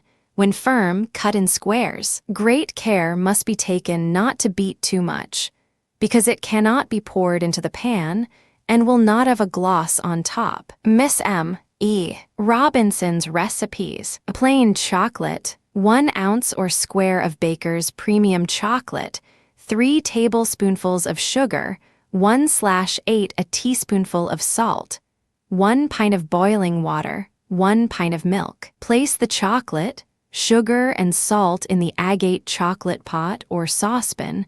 Add the boiling water and boil 3 minutes, stirring once or twice, as the chocolate is not grated. Add the milk and allow it time to heat, being careful not to boil the milk, and keep it closely covered, as this prevents the scum from forming. When ready to serve, turn in chocolate pitcher and beat with Dover egg beater until light and foamy. Cocoa donuts: 1 egg, 1/2 a cup of sugar, 1/2 a cup of milk, 1/4 teaspoonful of salt, 1/4 teaspoonful of cinnamon extract burnets, 2 cups of flour, 1/4 cup of baker's breakfast cocoa, 2 teaspoonfuls of baking powder. Mix in the order given, sifting the baking powder and cocoa with the flour. Roll to 1/3 an inch in thickness, cut and fry. Cocoa sponge cake: 3 eggs, 1/2 cups of sugar, a half a cup of cold water, 1 teaspoonful of vanilla, 1¾ cups of flour, 1/4 a cup of baker's cocoa, 2 teaspoonfuls of baking powder, 1 teaspoonful of cinnamon. Beat yolks of eggs light, add water, vanilla, and sugar. Beat again thoroughly. Then add the flour, with which the baking powder, cocoa, and cinnamon have been sifted. Fold in the stiffly beaten whites of the eggs. Bake in a rather quick oven for 25 or 30 minutes. Cocoa marble cake: 1/3 a cup of butter, 1 cup of sugar, 1 egg, a half a cup of milk, 1 teaspoonful of vanilla, 2 cups of flour, 2 teaspoonfuls of baking powder, 3 tablespoonfuls of baker's cocoa. Cream the butter, add sugar, vanilla, and egg. Beat thoroughly, then add flour, in which is mix the baking powder and milk alternately until all added. To 1/3 of the mixture, add the cocoa, and drop the white and brown mixture in spoonfuls into small, deep pans and bake about 40 minutes in moderate oven. Cocoa buns, 2 tablespoonfuls of butter, 1/3 a cup of sugar, 1 egg, 1/4 teaspoonful of salt, 1 cup of scalded milk, 2 compressed yeast cakes softened in 1/2 cup of warm water, 1/4 teaspoonful of extract cinnamon, 1/2 cup of baker's breakfast cocoa, 3½ to 4 cups of flour. Mix in order given, having dough as soft as can be handled, turn onto molding board, roll into a square about 1 inch in thickness. Sprinkle on 1/2 cup of currants, fold the sides to meet the center, then each end to center, and fold again. Roll as at first, using another 1/2 cup currants, fold, roll, and fold again. Place in a bowl which is set in pan of warm water. Let raise 40 minutes. Shape, place in pan.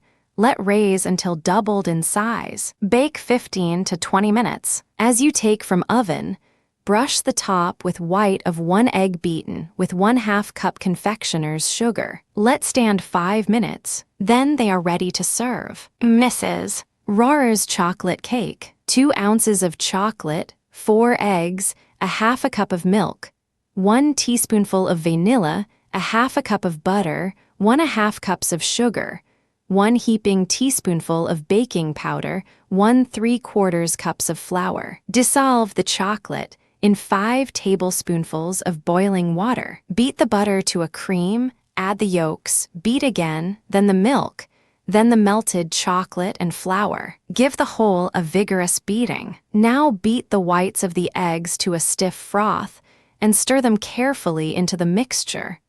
Add the vanilla and baking powder. Mix quickly and lightly. Turn into well-greased cake pan and bake in a moderate oven 45 minutes. From Mrs. Rohrer's cookbook. Mrs. Lincoln's chocolate caramels. 1 cup of molasses, 1/2 cup of sugar, 1/4 pound of chocolate cut fine, 1/2 cup of milk, and 1 heaping tablespoonful of butter. Boil all together, stirring all the time. When it hardens in cold water, pour it into shallow pans, and as it cools, cut in small squares.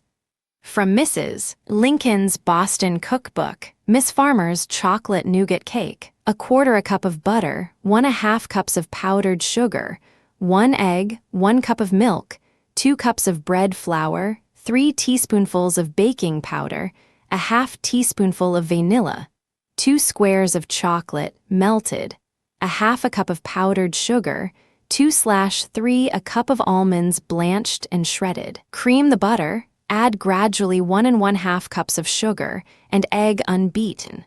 When well mixed, add 2/3 milk, flour mixed and sifted with baking powder and vanilla. To melted chocolate, add 1/3 a cup of powdered sugar, place on range, add gradually remaining milk, and cook until smooth. Cool slightly and add to cake mixture. Bake 15 to 20 minutes in round layer cake pans. Put between layers and on top of cake white mountain cream sprinkled with almonds. From Boston Cooking School Cookbook, Fannie Merritt Farmer. Mrs. Armstrong's chocolate pudding. Soften 3 cups of stale bread in an equal quantity of milk. Melt 2 squares of Walter Baker & Co. S chocolate over hot water and mix with 1/2 cup of sugar, a little salt, 3 beaten eggs, and 1/2 teaspoonful of vanilla. Mix this thoroughly with the bread and place in well-buttered custard cups. Steam about 1/2 hour, according to size, and serve in the cups or turned out on warm plate.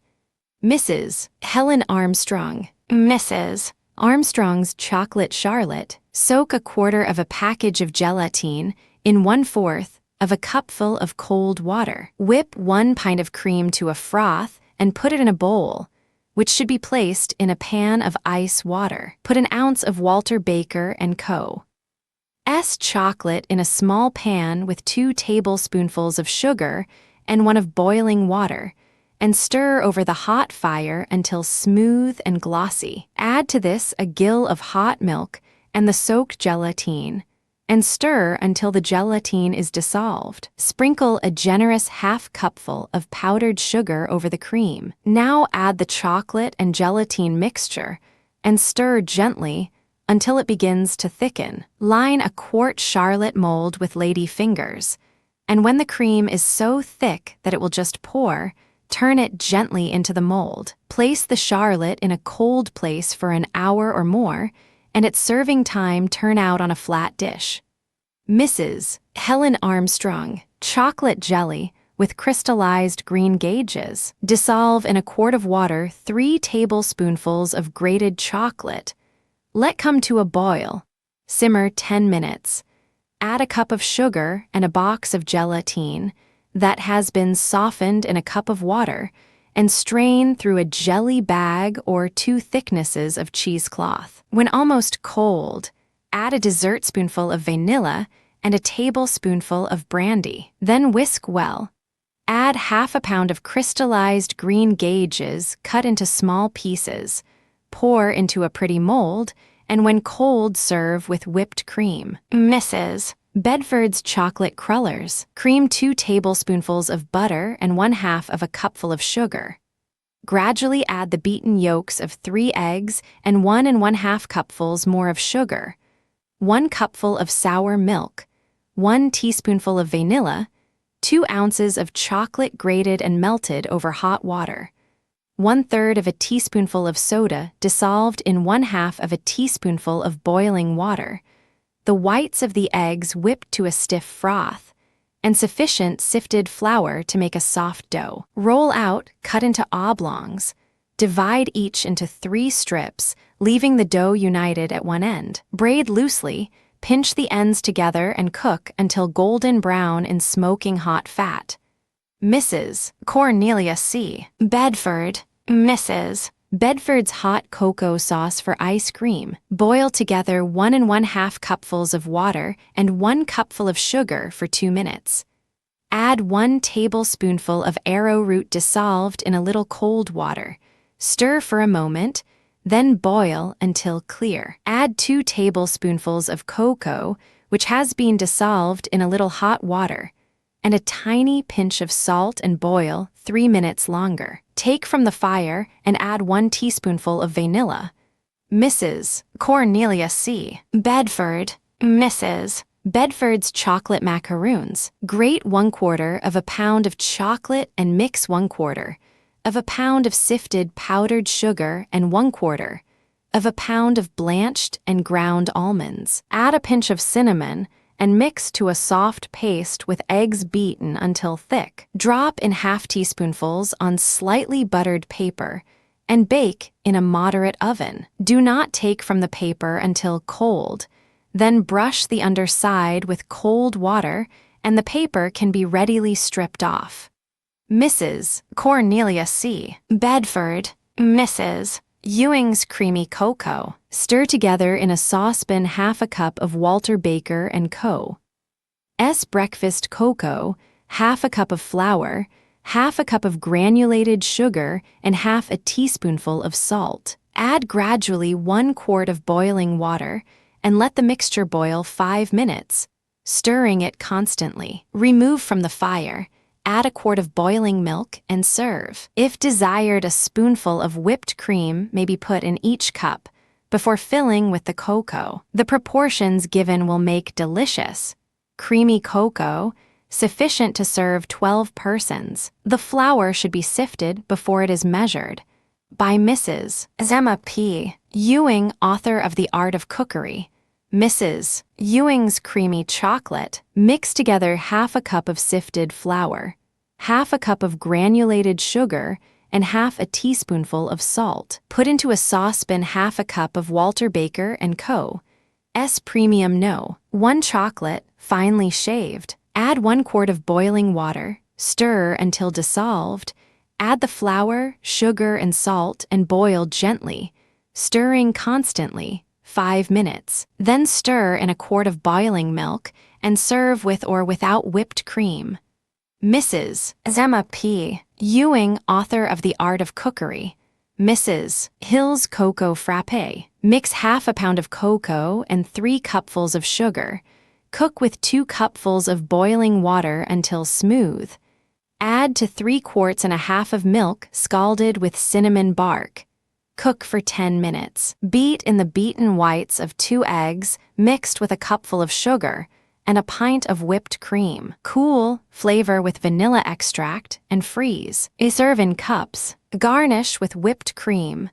Janet Mackenzie Hill, Ladies' Home Journal. Mrs. Hill's Chocolate Puffs. Stir a cupful of flour into a cupful of water and half a cupful of butter, boiling together. Remove from fire, beat in an ounce of melted chocolate, and one at a time, 3 large eggs. Shape with forcing bag and rose tube. Bake, cut off the tops, and put into each cake a tablespoonful of strawberry preserves. Cover with whipped cream sweetened and flavored.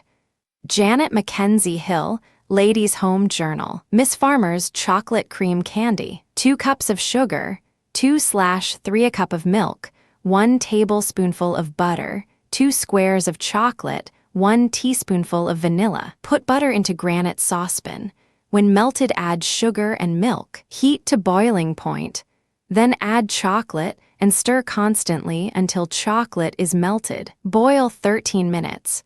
Remove from fire, add vanilla, and beat until creamy and mixture begins to sugar slightly around edge of saucepan. Pour at once into a buttered pan. Cool slightly and mark in squares. Omit vanilla and add, while cooking, 1/4 of a teaspoonful of cinnamon. Boston Cooking School Cookbook, Fannie Merritt Farmer. Melt, by standing over hot water, 3 ounces of unsweetened chocolate. Add a pound of sifted powdered sugar and mix thoroughly. Work to a stiff yet pliable paste with the unbeaten whites of 3 eggs or less, adding vanilla to flavor. If the paste seems too soft, add more sugar. Break off in small pieces and roll out about 1/4 of an inch thick, sprinkling the board and paste with granulated sugar instead of flour. Cut with a tiny heart-shaped cake cutter. Any other small cake cutter will do. And place on pans oiled just enough to prevent sticking. Bake in a very moderate oven. When done, they will feel firm to the touch, a solid crust having formed over the top. They should be very light and will loosen easily from the pan after being allowed to stand a moment to cool. The success of these cakes depends upon the oven, which should not be as cool as for meringue, nor quite so hot as for sponge cake. If properly made, they are very excellent and but little labor. Use the yolks for chocolate whips. From Good Housekeeping. Cocoa Charlotte without cream. 1 pint of water, whites of 2 eggs, a half a teaspoonful of vanilla, a half a cup of sugar, 2 level tablespoonfuls of cornstarch, a half a teaspoonful of cinnamon, 3 tablespoonfuls of cocoa. Dissolve the cornstarch in 1/4 of a cup of cold water. Add it to the pint of boiling water. Stir until it thickens. Add the sugar and the cocoa, which have been thoroughly mixed together. Remove from the fire. Add the cinnamon and vanilla, and pour slowly over the stiffly beaten whites of eggs. Pour at once into a pudding mold and put away in a cold place to harden. Serve with plain cream. Mabel Richards Dulon. Chocolate fudge with fruit. 2 cups of sugar, 1/2 cup of milk, 1/2 cup of molasses, 1/2 cup of butter. Mix all together and boil 7 minutes. Add 1/2 cup of baker's chocolate and boil 7 minutes longer. Then add 2 tablespoonfuls of figs, 2 tablespoonfuls of raisins, 1/2 a cup of English walnuts, and 1 teaspoonful of vanilla. Chocolate macaroons. Stir to a paste whites of 7 eggs, 3/4 a pound of sifted sugar, 1/2 a pound of almonds pounded very fine, and 2 ounces of grated baker's chocolate. Have ready wafer paper cut round, on which lay pieces of the mixture rolled to fit the wafer. Press 1/2 a blanched almond on each macaroon and bake in a moderate oven. Pâtisserie 4. Bake a simple, light sponge cake in a shallow biscuit tin or dripping pan. And when cold, turn out on the molding board and cut into small dominoes or diamonds. They should be about 1 inch in depth. Split each one and spread jelly or frosting between the layers. Then ice tops and sides with different tinted icings. Pale green flavored with pistachio, pale pink with rose, yellow with orange, white with almond. Little domino cakes are also pretty. Ice the cakes on top and sides with white icing, then when hard put on a second layer of chocolate using Walter Baker & Co. S unsweetened chocolate and made as for layer cake, dipping the brush in the melted chocolate to make the spots. Candied violets, bits of citron cut in fancy shapes, candied cherries and angelica may all be utilized in making pretty designs in decoration. American Housekeeper. Potato cake. 2 cups of white sugar, 1 cup of butter, 1 cup of hot mashed potatoes, 1 cup of chopped walnuts, 1/2 cup of sweet milk, 2 cups of flour, 4 eggs well beaten, 5 teaspoonfuls of melted chocolate, 1 tablespoonful each of cloves, cinnamon, and nutmeg, 2 teaspoonfuls of baking powder. Bake in layers and use marshmallow filling. Spanish chocolate cake. 1 cup of sugar, 1/2 cup of butter, 1/2 cup of sweet milk, 3 cups of flour, 2 eggs, 1 teaspoonful of soda dissolved in hot water. Put on the stove 1 cup of milk, 1/2 cup of baker's chocolate, grated. Stir until dissolved. Then stir into it 1 cup of sugar and the yolk of 1 egg stirred together.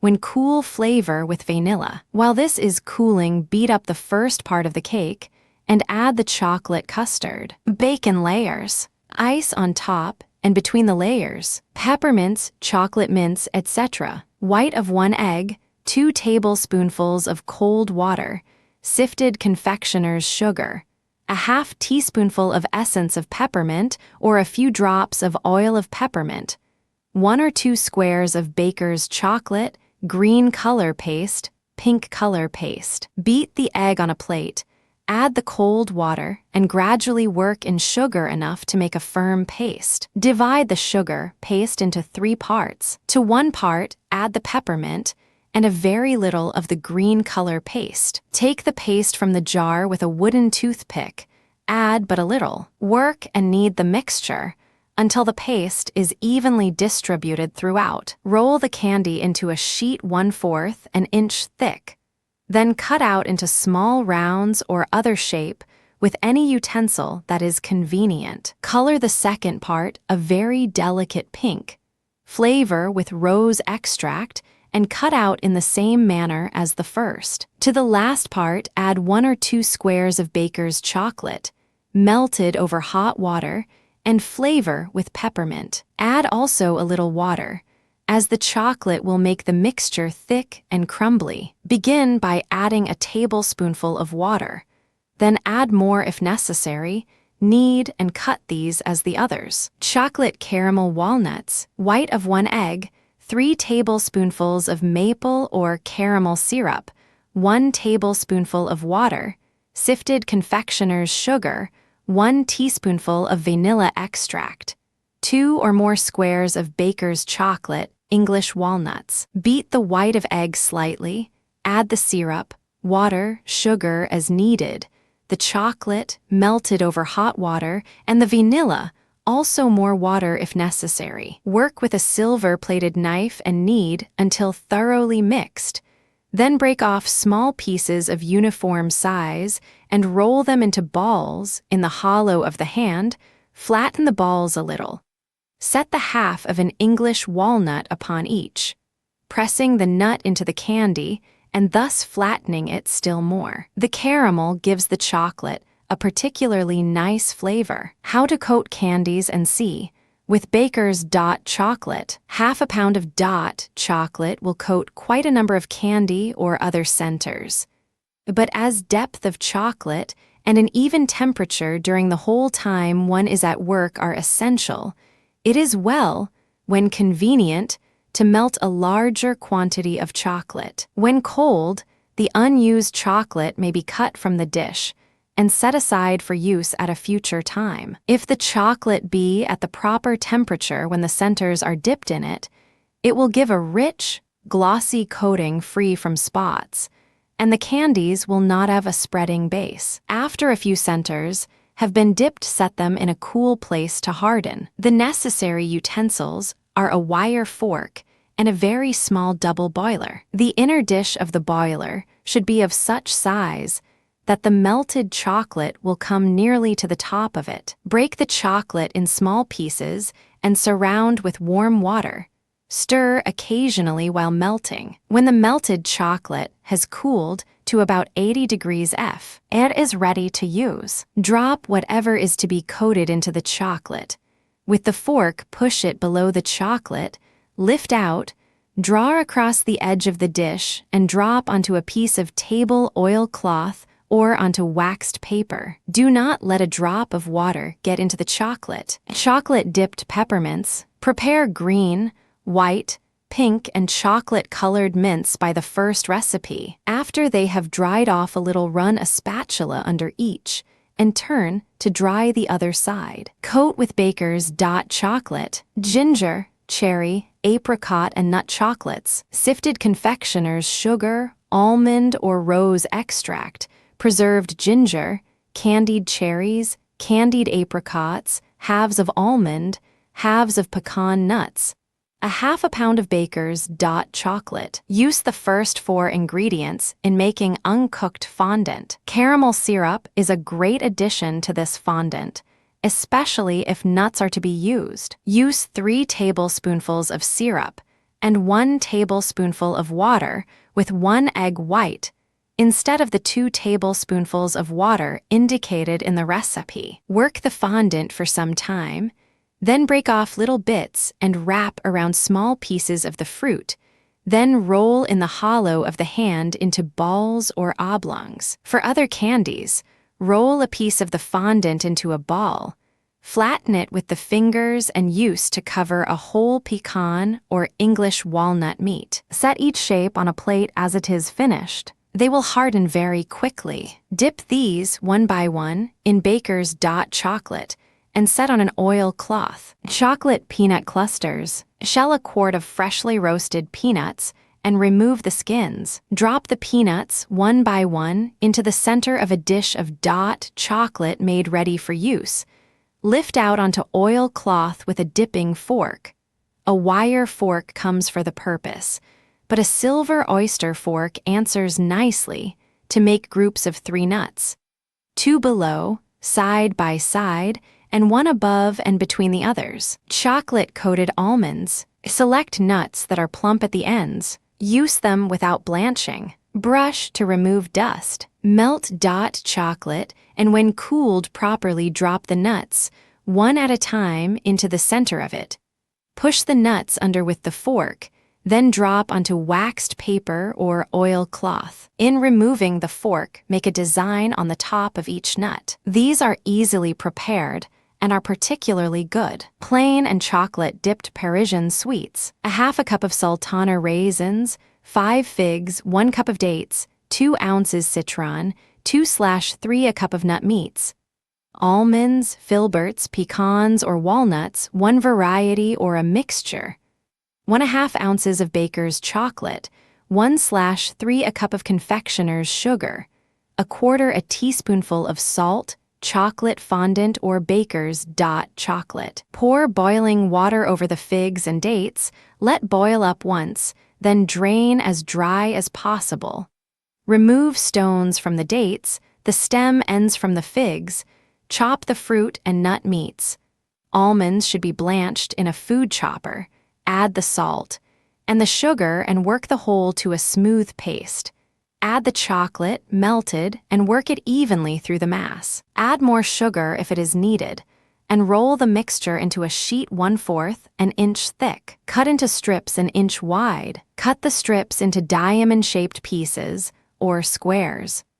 Roll these in confectioner's sugar or dip them in chocolate fondant or in baker's chocolate, and sprinkle a little fine-chopped pistachio nut meats on the top of the dipped pieces. When rolling the mixture, use confectioner's sugar on board and rolling pin. Stuff dates chocolate dipped. Cut choice dates open on one side and remove the seeds. Fill the open space in the dates with a strip of preserved ginger or pineapple, chopped nuts mixed with white or chocolate fondant. Press the dates into a compact form to keep in the filling, then dip them, one by one, in chocolate. Chocolate oysterettes, plain and with chopped figs. Oyster crackers, salted preferred, fine chopped.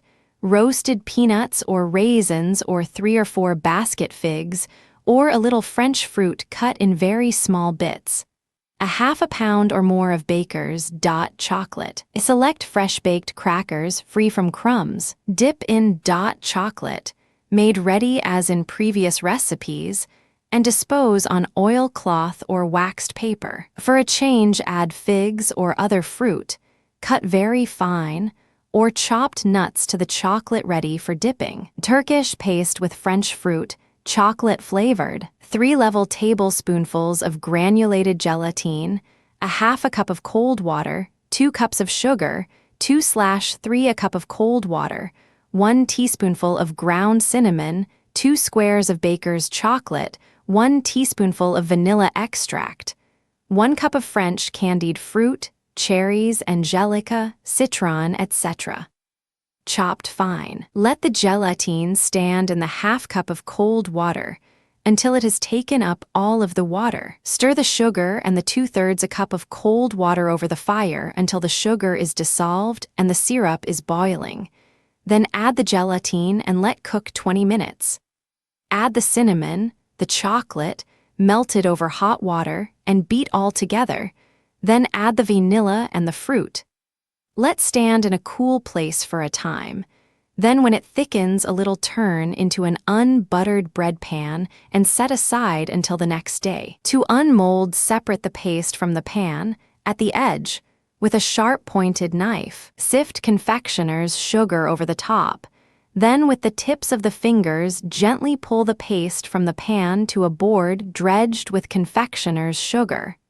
Cut into strips, then into small squares. Roll each square in confectioner's sugar. In cutting, keep sugar between the knife and the paste. Choice chocolate pecan pralines, 3 cups of granulated sugar, 1 cup of cream, 1 cup of sugar cooked to caramel, 2 squares of baker's chocolate, 3 cups of pecan nut meats. Stir the sugar and cream over the fire until the sugar is melted. Then let boil to the soft ball degree or to 236 degrees F. Add the chocolate, melted or shaved fine, and beat it in. Then pour the mixture onto the cup of sugar cooked to caramel. Let the mixture boil up once, then remove from the fire. Add the nut meats and beat until the mass begins to thicken. When cold enough to hold its shape, drop onto an oilcloth or marble, a teaspoonful in a place, and at once set a half nut meat on each. 2 persons are needed to make these pralines, one to drop the mixture, the other to decorate with the halves of the nuts. The mixture becomes smooth and firm almost instantly. Maple or brown sugar may be used in place of all or a part of the quantity of granulated sugar designated. Vassar fudge, 2 cups of white granulated sugar, 1 cup of cream, 1 tablespoonful of butter, 1/4 a cake of baker's premium no. 1 chocolate, put in the sugar and cream, and when this becomes hot, put in the chocolate, broken up into fine pieces. Stir vigorously and constantly. Put in butter when it begins to boil. Stir until it creams when beaten on a saucer. Then remove and beat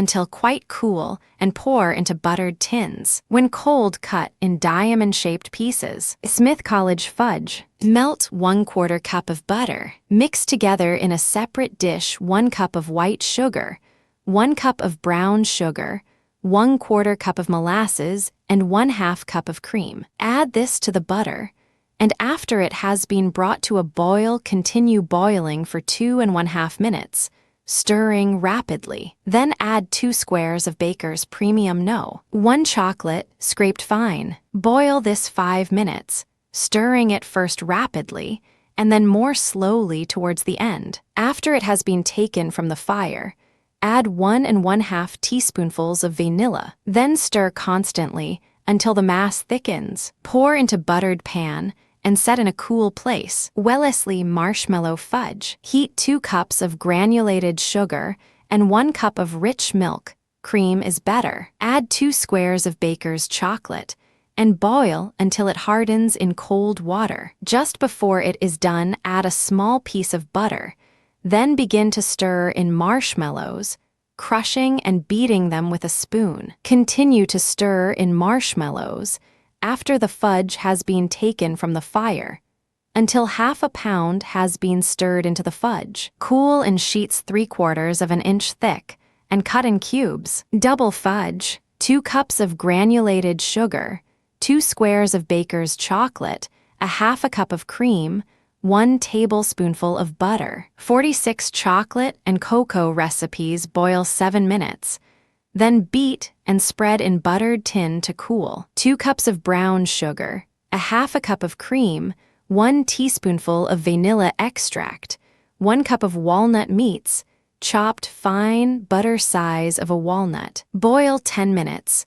Then beat and pour on top of fudge already in pan. When cool, cut in squares. Marbled fudge. 2 cups of granulated sugar, 1/4 cup of glucose, pure corn syrup, 1/2 cups of cream, 1 tablespoonful of butter, 2 squares of Baker's chocolate, scraped fine or melted, 2 teaspoonfuls of vanilla. Stir the sugar, glucose, and cream over a slack fire until the sugar is melted. Move the saucepan to a hotter part of the range and continue stirring until the mixture boils. Then let boil, stirring every 3 or 4 minutes very gently until the thermometer registers 236 degrees F. Or till a soft ball can be formed in cold water. Remove from the fire and pour 1/2 of the mixture over the chocolate. Set both dishes on a cake rack, or on something that will allow the air to circulate below the dishes. When the mixture cools a little, get someone to beat 1 dish of the fudge. Add a teaspoonful of vanilla to each dish and beat until thick and slightly grainy. Then put the mixture in a pan, lined with waxed paper, first a little of one and then of the other, to give a marbled effect. When nearly cold, turn from the pan, peel off the paper and cut into cubes. Fudge hearts or rounds. 2 cups of granulated sugar, 1/3 a cup of condensed milk, 1/3 a cup of water, 1/4 a cup of butter, 1/2 squares of Baker's chocolate, 1 teaspoonful of vanilla extract. Boil the sugar, milk, and water to 236 degrees F, or to the soft ball degree.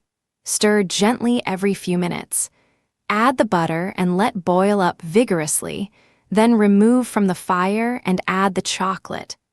Let stand undisturbed until cool, then add the vanilla and beat the candy until it thickens and begins to sugar. Pour into a pan lined with paper to stand until cooled somewhat. Turn from the mold and with a French cutter or a sharp-edged tube, cut into symmetrical shapes. Marshmallow fudge. First batch 2 cups of granulated sugar, 1 cup of cream, 1/4 a teaspoonful of salt, 1 tablespoonful of butter, 2 squares of Baker's chocolate, 1 teaspoonful of vanilla, nearly 1/2 pound of marshmallows, split in halves. Second batch 2 cups of granulated sugar, 1 cup of cream, 1/4 a teaspoonful of salt, 1 tablespoonful of butter, 2 squares of baker's chocolate, 1 teaspoonful of vanilla. Start with the first batch, and when this is nearly boiled enough, set the second batch to cook, preparing it in the same manner as the first. Stir the sugar and cream over a rather slack fire until the sugar is melted. When the sugar boils, wash down the sides of the pan as in making fondant. Set in the thermometer and cook over a quick fire, without stirring, to the soft ball degree, 236 degrees F. Add the butter, salt, and chocolate, melted or shaved fine, and let boil up vigorously. Then remove to a cake cooler or 2 spoon handles to allow a circulation of air below the pan. In the meantime, the second batch should be cooking, and the marshmallows be gotten ready. When the first batch is about cold, add the vanilla and beat the candy vigorously until it begins to thicken. Then turn it into a pan lined with waxed paper. At once dispose the halves of marshmallows close together upon the top of the fudge. Soon the other dish of fudge will be ready. Set it into cold water, and when nearly cold, add the vanilla and beat as in the first batch, then pour it over the marshmallows. When the whole is about cold, turn it onto a marble or hardwood board.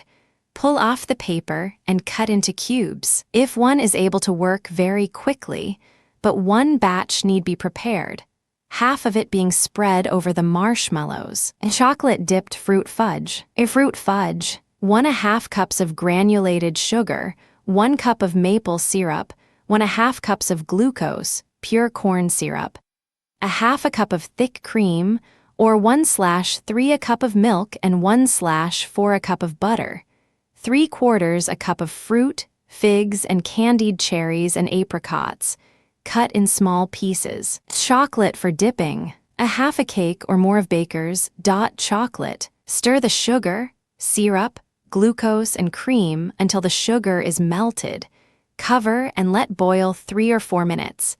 Then uncover and let boil, stirring often but very gently until a soft ball may be formed in cold water, or until the thermometer registers 236 degrees F. Set the saucepan on a cake cooler, and when the mixture becomes cool, add the fruit and beat until it becomes thick.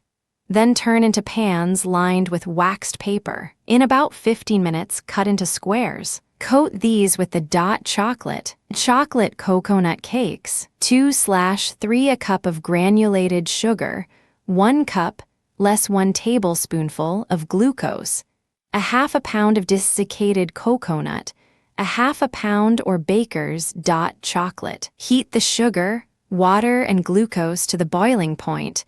Add the coconut and stir constantly while cooking to the soft ball degree, or until a little of the candy dropped on a cold marble may be rolled into a ball. Drop by small teaspoonfuls onto a marble or waxed paper to make small, thick, rather uneven rounds. When cold, coat with chocolate melted over hot water and cooled properly. These cakes are very easily coated. Baker's chocolate divinity. 1/2 cups of brown sugar, 1 cup of maple syrup, 1/2 cup of glucose pure corn syrup, 1/2 cup of water, 1/4 a teaspoonful of salt, the whites of 2 eggs, 1 cup of nut meats, chopped fine, 2 squares of baker's chocolate, broken in pieces. Let the sugar, syrup, glucose, and water stand on the back of the range, stirring occasionally until the sugar is melted. Then cover and let boil 5 minutes. Remove the cover and let boil to soft crack, 287 degrees F. Or until, when tested in water, a ball that rattles in the cup will be formed. Add the salt and chocolate and beat over the fire until the chocolate is melted. Then pour in a fine stream onto the whites of eggs, beaten dry, beating constantly meanwhile. Add the nuts and pour into a pan lined with waxed paper. In about 15 minutes, lift the candy from the pan, by the ends of the paper left for the purpose, and cut it into small oblongs or squares. The candy must be stirred constantly during the last of the cooking. In cooking without a thermometer, one is liable to remove the candy from the fire too soon. If this happens, return, egg whites and all, to the saucepan. Set this into a dish of boiling water and stir constantly until the mixture thickens. Then pour into the pan lined with paper. On no account, let even a few drops of water boil into the candy. Chocolate nougatines, 1 cup of granulated sugar, a half a cup of glucose, a half a cup of honey strained, piece of paraffine size of a pea, a quarter a cup of water, a quarter a teaspoonful of salt, the whites of 2 eggs beaten dry, 1 cup of almond or English walnut meats, chopped fine, 1 teaspoonful of vanilla, about a half a pound of Baker's chocolate. Put the sugar, glucose, honey, paraffine, and water over the fire. Stir occasionally and let boil to the hard ball degree, about 248 degrees F. Add the salt to the eggs before beating them, and gradually pour on part of the syrup, beating constantly meanwhile with the egg beater. Return the rest of the syrup to the fire and let boil until it is brittle when tested in cold water or to 290 degrees F. Then turn this gradually onto the eggs, beating constantly meanwhile. Return the whole to the saucepan. Set over the fire on an asbestos mat and beat constantly until it becomes crisp when tested in cold water. Pour into a buttered pan a little larger than an ordinary bread pan, and set aside to become cold. When cold, cut into pieces about 1 inch, and 1/4 long and 3/8 of an inch wide and thick. Coat these with chocolate, plain chocolate caramels, 2½ cups of sugar, 3/4 cup of glucose, pure corn syrup, a half a cup of butter, 1/8 a teaspoonful of cream of tartar, 2½ cups of whole milk, not skimmed, 2½ squares of Baker's chocolate, 1 teaspoonful of vanilla extract. Put the sugar, glucose, butter, cream of tartar, and 1 cup of the milk over the fire. Stir constantly. And when the mass has boiled a few moments, gradually stir in the rest of the milk. Do not let the mixture stop boiling while the milk is being added. Stir every few moments and cook to 248 degrees F.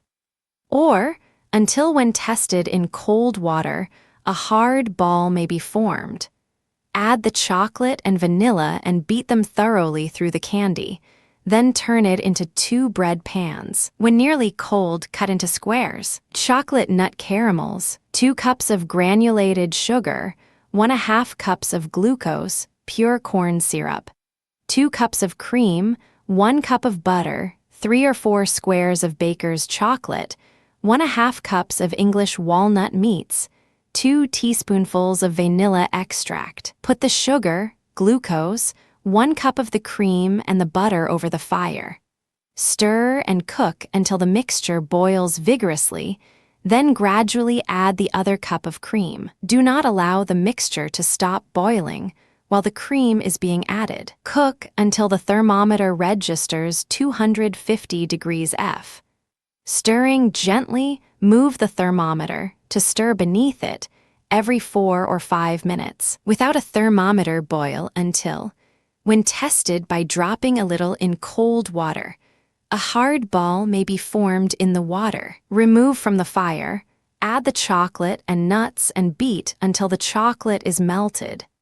Beat in the vanilla and turn into a biscuit pan, nicely oiled or buttered, to make a sheet 3/4 an inch thick. When nearly cold, turn from the pan and cut into cubes. Ribbon caramels, chocolate layers, 1¼ cups of granulated sugar, a half cup of glucose, pure corn syrup, scant measure, 1/4 cup of butter, 1/16 a teaspoonful of cream of tartar, 1¼ cups of rich milk, 1¼ squares of Baker's premium chocolate, 1 teaspoonful of vanilla extract. White layer, 2/3 a cup of granulated sugar, 1/4 scant, a cup of water, 1 cup, less 1 tablespoonful of glucose pure corn syrup.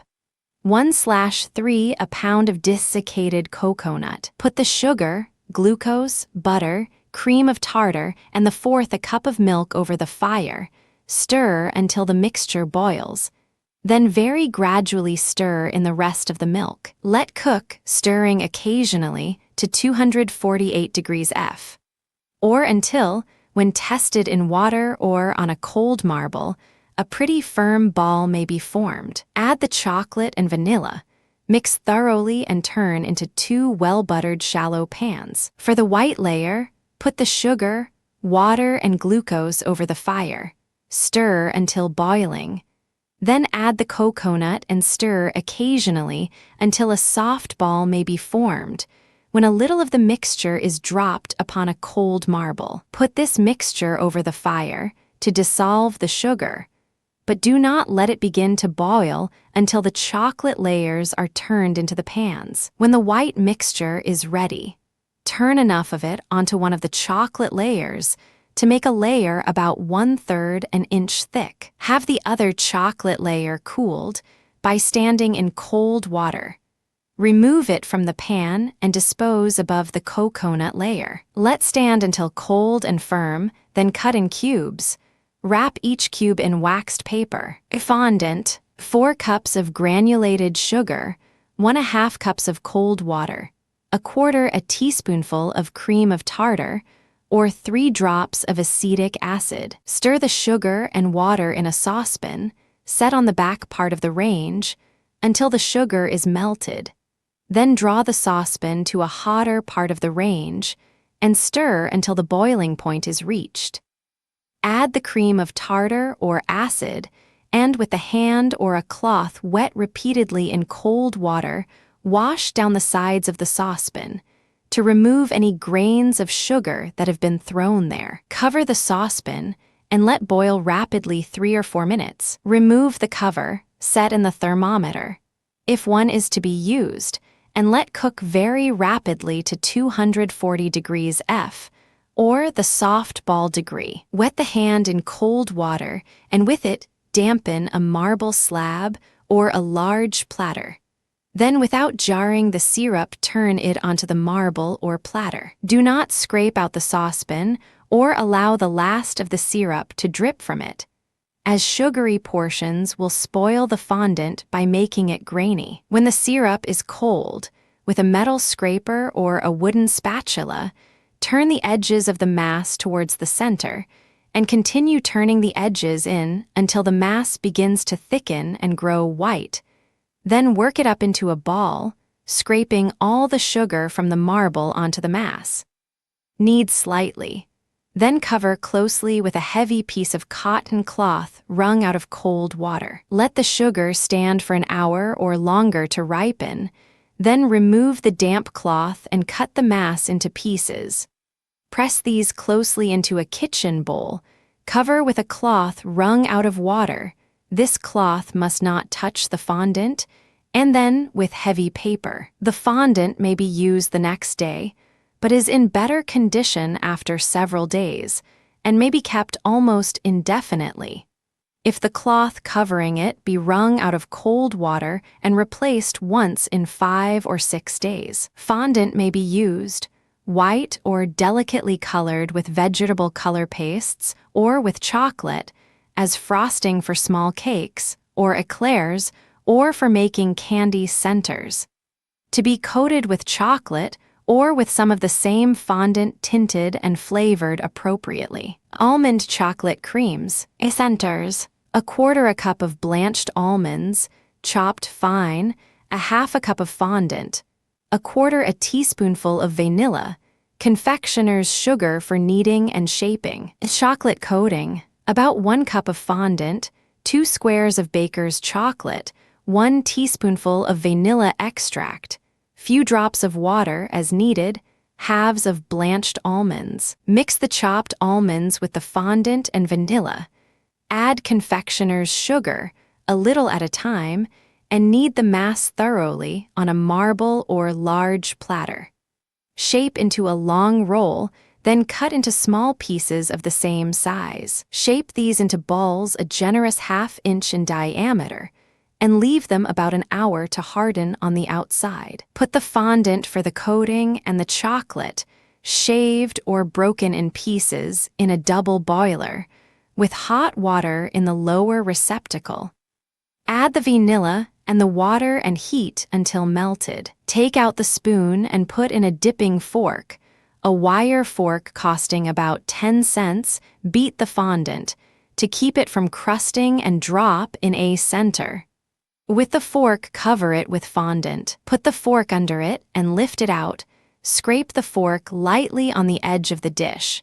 To remove superfluous candy, turn the fork over and drop the bonbon onto waxed paper. Make a design with the fork in taking it from the candy. At once press half of a blanched almond on the top of the candy, or the design made with the fork will suffice. If at any time the coating be too thick, add a few drops of water. If any be left over, use it to coat whole nuts or cherries. Cherry chocolate creams. Essentials: 1/4 cup of candied cherries, chopped fine, 1/2 cup of fondant. Chocolate coating: about 1 cup of fondant, 2 squares of baker's chocolate, 1 teaspoonful of vanilla extract, bits of cherry. Prepare the centers and coat in the same manner as the almond creams. Chocolate peppermints: melt a little fondant and flavor it to taste with essence of peppermint. Leave the mixture white or tint very delicately with green or pink color paste. With a teaspoon, drop the mixture onto waxed paper to make rounds of the same size, about 1 inch and 1/4 in diameter. Let these stand in a cool place about 1 hour. Put about a cup of fondant in a double boiler. Add 2 ounces of chocolate and a teaspoonful of boiling water. Then stir over hot water until the fondant and chocolate are melted and evenly mixed together. Then drop the peppermints, one by one, into the chocolate mixture and remove them with the fork to a piece of oil cloth.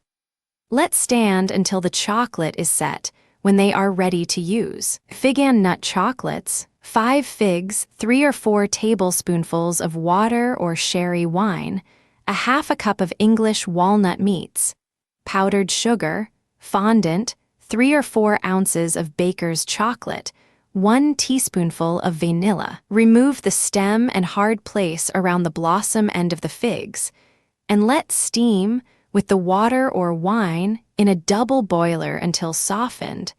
Then add the nuts and chop very fine. Add powdered sugar, as is needed to shape the mixture into balls. Melt the chocolate, using enough to secure the shade of brown desired in the coating, and add to the fondant with the vanilla. Coat the fig and nut balls and drop them with the fork onto a piece of oilcloth or waxed paper in the same manner as the cherry bonbons. These may be dipped in chocolate instead of fondant. Chocolate marshmallows: cut the marshmallows in halves and put them, one by one, cut side down, in chocolate fondant, as prepared for almond and cherry chocolate creams. Melted over hot water and flavored to taste with vanilla. Beat the chocolate with the fork that it may not crust over. Lift out the marshmallow, turn it, and in removing the fork, leave its imprint in the chocolate. Sprinkle at once with a little fine-chopped pistachio nut meat. To prepare the nuts, set them over the fire in tepid water to cover, heat to the boiling point, drain, cover with cold water. Then take them up, one by one, and with the thumb and finger push the meat from the skin. Maple fondant acorns: 2 cups of maple syrup, 1¾ cups of granulated sugar, 3/4 a cup of cold water, confectioner's sugar, 2 or more squares of baker's chocolate, 1 teaspoon of vanilla, about 1/4 a cup of fine-chopped almonds, browned in the oven. Make fondant of the syrup, granulated sugar, and cold water. Following the directions given for fondant made of granulated sugar, cream of tartar, or other acid, is not required in maple fondant. Work some of the fondant, adding confectioner's sugar as needed, into cone shapes. Let these stand an hour or longer to harden upon the outside. Put a little of the fondant in a dish over hot water. Add baker's chocolate and vanilla as desired and beat till the chocolate is evenly mixed through the fondant.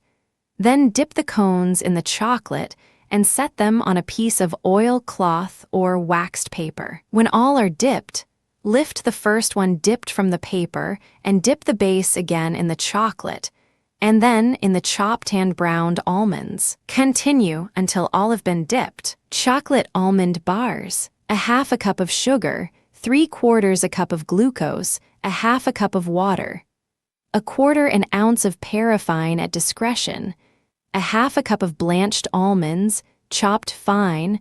1/3 the recipe for fondant, 3 or 4 Oz. Of baker's chocolate, 1 teaspoonful of vanilla. Melt the sugar in the water and glucose and let boil to about 252 degrees F, or between a soft and a hard ball. Without the paraffine, cook a little higher than with it. Add the almonds and the vanilla. Mix thoroughly and turn onto a marble or platter over which powdered sugar has been sifted. Turn out the candy in such a way that it will take a rectangular shape on the marble. When cool enough, score it in strips about 1 1/4 inches wide, and as it grows cooler, lift the strips, one by one, to a board and cut them in pieces 1/2 or 3/4 inch wide. When cold, drop them, sugar side down, in chocolate fondant prepared for dipping. With the fork, push them below the fondant, lift out, drain as much as possible, and set onto oil cloth. These improve upon keeping. Almond fondant sticks. 2 cups of coffee or granulated sugar, 1/4 cup of glucose, 1/2 cup of water, 1/4 pound of almond paste, 1/4 pound of baker's premium chocolate, 1 teaspoonful of vanilla extract, 1/2 pound of baker's dot chocolate. Put the sugar, glucose, and water over the fire. Stir until the sugar is dissolved. Wash down the sides of the kettle, as in making fondant. Let boil to the soft ball degree, or to 238 degrees F. Add the almond paste, cut into small, thin pieces, let boil up vigorously. Then turn onto a damp marble. When nearly cold, turn to a cream with a wooden spatula. It will take considerable time to turn this mixture to fondant. Cover and let stand 1/2 hour. Add the baker's premium chocolate, melt it over hot water, and knead it in thoroughly. Add at the same time the vanilla. The chocolate must be added warm. At once cut off a portion of the fondant and knead it into a round ball. Then roll it lightly under the fingers into a long strip the shape and size of a lead pencil. Form as many of these strips as desired.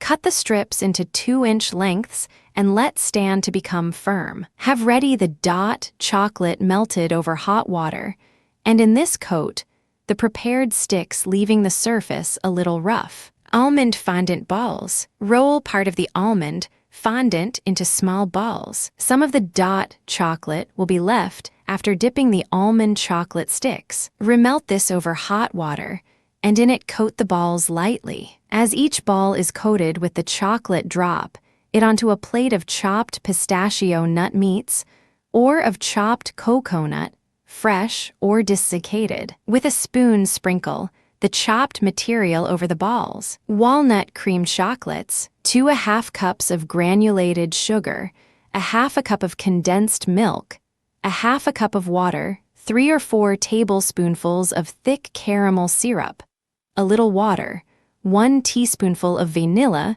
1/2 pound of baker's dot chocolate. Put the sugar, condensed milk, and water over the fire to boil. Stir gently but often, and let cook to the soft ball stage, or to 238 degrees F. Pour on a damp marble and let stand undisturbed until cold. Turn to a cream, then gather into a compact mass. Cover with a bowl and let stand for 30 minutes. Then knead the cream, put it into a double boiler. Add the caramel syrup and the vanilla. Stir constantly while the mixture becomes warm and thin. Add a tablespoonful or two of water, if necessary, and drop the cream mixture into impressions made in cornstarch. Use 2 teaspoons to drop the cream. When the candy is cold, pick it from the starch. With a small brush, remove the starch that sticks to the candy shapes. Coat each piece with chocolate. As each piece is coated and dropped onto the oil cloth, set half an English walnut meat upon the top. To mold candy in starch impressions, many candies, especially such as are of some variety of fondant, are thin when warm and solidify on the outside when cold, so that they may be dipped or coated with chocolate. To shape candy of this sort, fill a low pan with cornstarch, making it smooth upon the top. Have ready molds made of plaster Paris, glued to a thin strip of wood. Press these into the cornstarch. Lift from the starch and repeat the impressions as many times as the space allows. If molds are not available, a thimble, round piece of wood, or the stopper of an oil or vinegar crute will answer the purpose, though the impressions must be made one at a time. Chocolate butter creams: 2½ cups of sugar, 1/2 cup of water, 1/4 cup of glucose, 1/4 cup of butter, 2½ oz of Baker's Premium Chocolate, 2 teaspoonfuls of vanilla, 1/2 pound of Baker's chocolate. Put the sugar, water, glucose, and butter over the fire. Stir until the sugar is melted, then cook to the soft ball degree or 236 degrees F. Pour on a damp marble and leave until cold. Then pour on the premium chocolate, melted over hot water, and with a spatula turn to a cream. This process is longer than with the ordinary fondant. Cover the chocolate fondant with a bowl and let stand for 30 minutes. Knead well and set over the fire in a double boiler. Add the vanilla and stir until melted. The mixture is now ready to be dropped into small impressions in starch. When cold and brushed free of starch, dip in chocolate. When dropping the chocolate mixture into the starch, it should be just soft enough to run level on the top. If too soft, it will not hold its shape in coating. Fondant for soft chocolate creams. Fondant damask rose color paste, 1/2 to 1 whole teaspoonful of rose extract, 1/2 pound of Baker's chocolate. Put a part or the whole of the fondant into a double boiler over boiling water. With the point of a toothpick, take up a little of the color paste and add to the fondant. Add the extract and stir until the mixture is hot, thin, and evenly tinted. With 2 teaspoons, drop the mixture into impressions made in starch.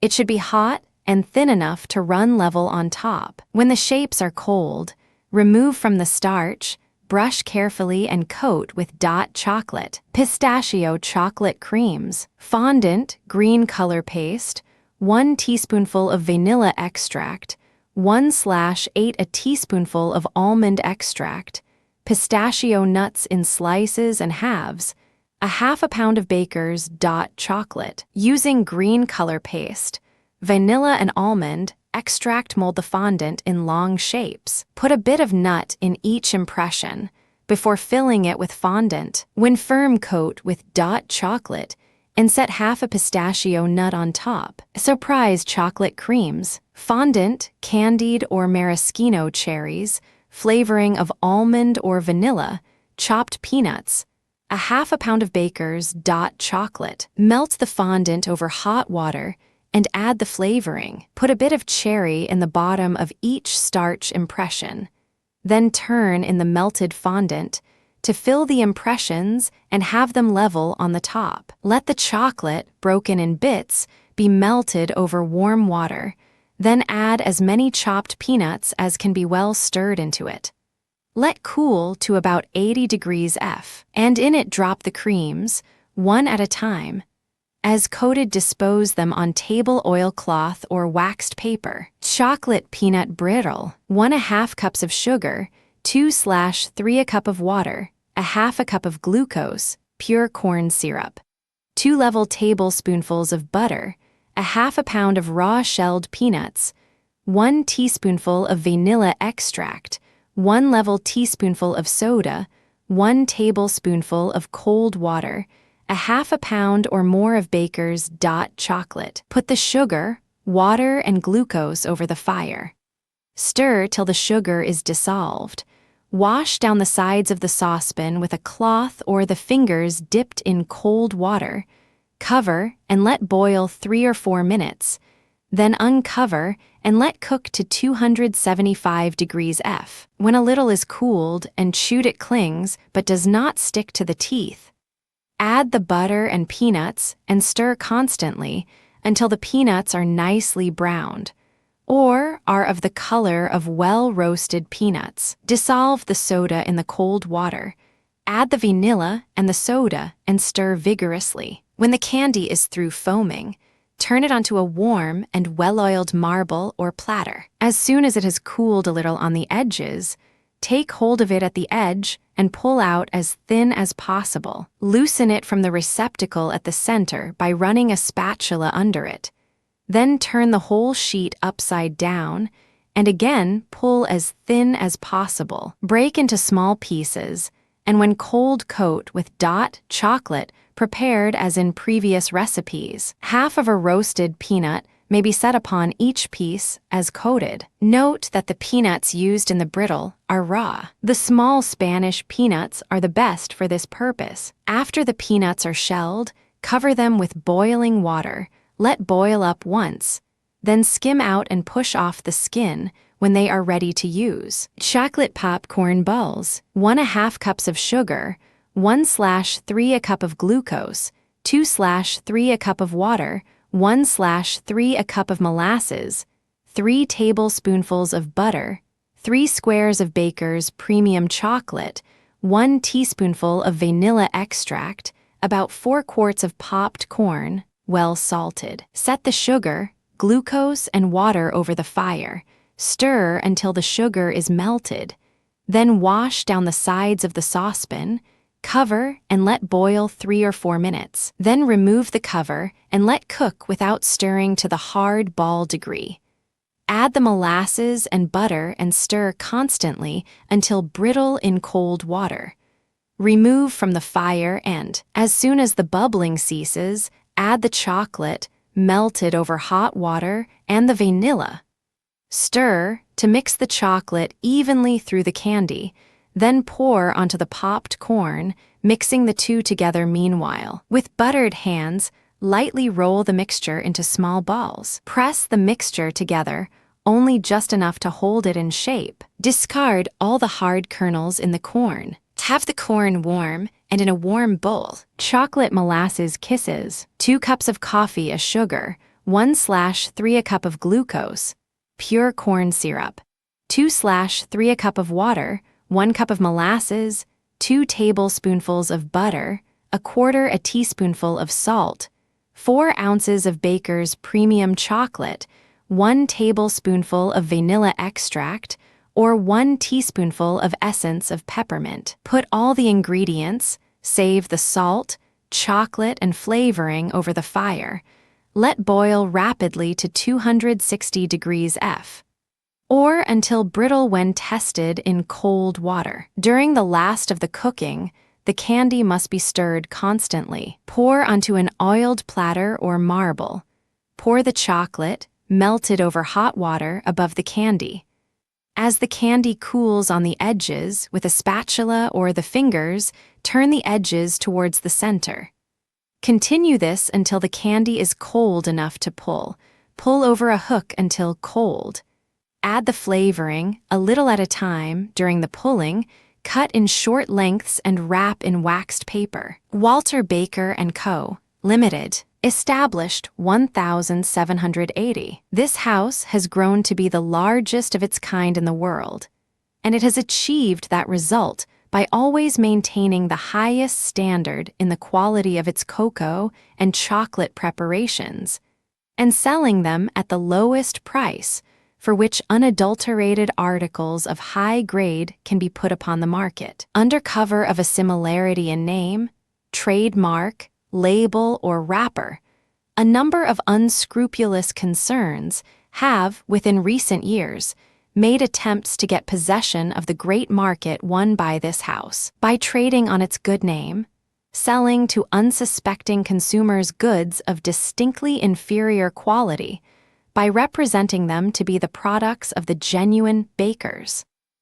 The quantity of goods sold in this way is not so much of an injury to us as the discredit cast upon our manufacturers by leading some consumers to believe that these fraudulent articles are of our manufacture and that we have lowered the high standard maintained for so many years. It is difficult to bring the fraud home to all consumers, as those who are making use of it seek out-of-the-way places where deception will the more easily pass. We have letters from housekeepers who have used the genuine baker goods for years, expressing their indignation at the attempts of unscrupulous dealers to foist upon them inferior and adulterated articles by fraudulently representing them to be of our manufacture. Statements in the press and in the reports of the Pure Food Commissioners show that there are on the market at this time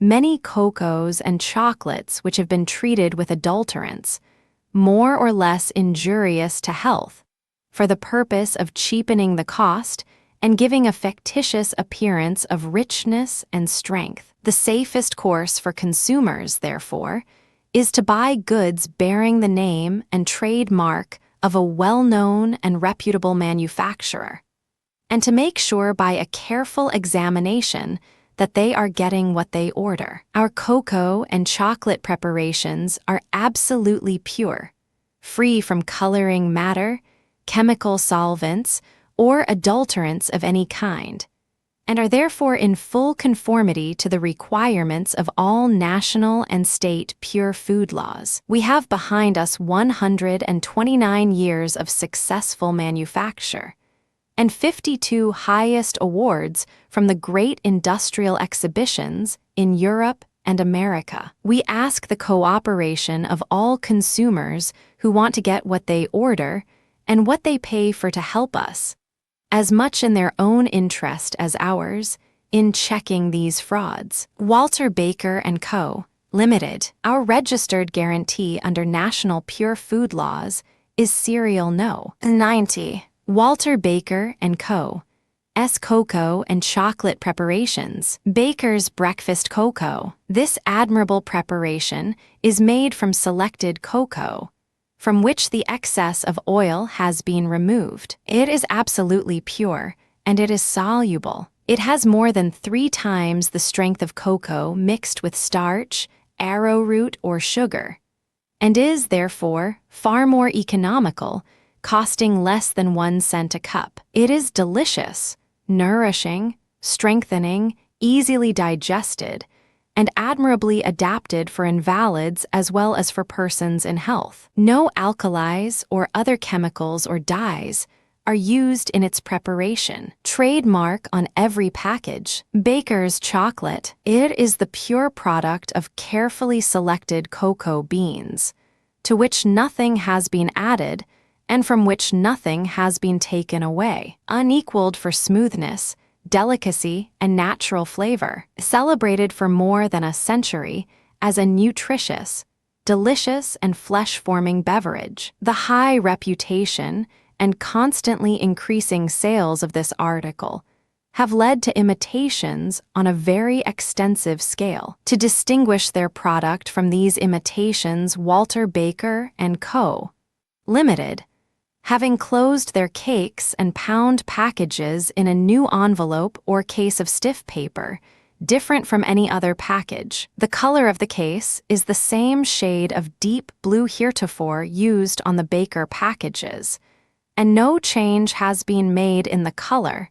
yellow, and design of the label. On the outside of the case, the name of the manufacturer is prominently printed in white letters. On the back of every package, a colored lithograph of the trademark, La Belle Chocolatière, sometimes called the Chocolate Girl, is printed. Vigorous proceedings will be taken against anyone imitating the package. Baker's Vanilla Chocolate is guaranteed to consist solely of choice cocoa and sugar, flavored with pure vanilla beans. Particular care is taken in its preparation, and a trial will convince one that it is really a delicious article for eating or drinking. It is the best sweet chocolate in the market, used at receptions and evening parties, in place of tea or coffee. The small cakes form the most convenient, palatable, and healthful article of food that can be carried by bicyclists, tourists, and students. Caracas chocolate, a delicious article, good to eat and good to drink. It is one of the finest and most popular sweet chocolates on the market, and has a constantly increasing sale in all parts of the country. If you do not find it at your grocer's, we will send a quarter-pound cake by mail, prepaid, on receipt of 10 cents in stamps or money. Century chocolate, a fine vanilla chocolate for eating or drinking, put up in very artistic wrappers. Auto Sweet Chocolatia, fine eating chocolate, enclosed in an attractive wrapper with an embossed representation of an automobile in colors. German sweet chocolate is one of the most popular sweet chocolates sold anywhere. It is palatable, nutritious, and healthful, and is a great favorite with children. Dot chocolate, a high-grade chocolate specially prepared for homemade candies and for sportsmen's use. If you do not find it at your grocer's, write to us, and we will put you in the way of getting it. In The Way of the Woods, a manual for sportsmen, Edward Breck, the author, says, "Chocolate is now regarded as a very high-class food on account of its nutritive qualities. *****, a half cake will keep a man's strength up for a day without any other food. I never strike off from camp by myself without a piece of chocolate in my pocket. Do not, however, have anything to do with the mawkishly sweet chocolates of the candy shops or the imported milk chocolate, which are not suited for the purpose. We have something better here in America in Walter Baker & Co. S. brand, which is slightly sweetened. Cracked cocoa or cocoa nibs. This is the freshly roasted bean cracked into small pieces. It contains no admixture and presents the full flavor of the cocoa bean in all its natural fragrance and purity. When properly prepared, it is one of the most economical drinks. Dr. Lancaster says cocoa contains as much flesh-forming matter as beef. Soluble cocoa. This is a preparation for the special use of druggists and others in making hot or cold soda. It forms the basis for a delicious, refreshing, nourishing, and strengthening drink. It is perfectly soluble. It is absolutely pure. It is easily made. It possesses the full strength and natural flavor of the cocoa bean. No chemicals are used in its preparation. The directions for making 1 gallon of syrup are as follows: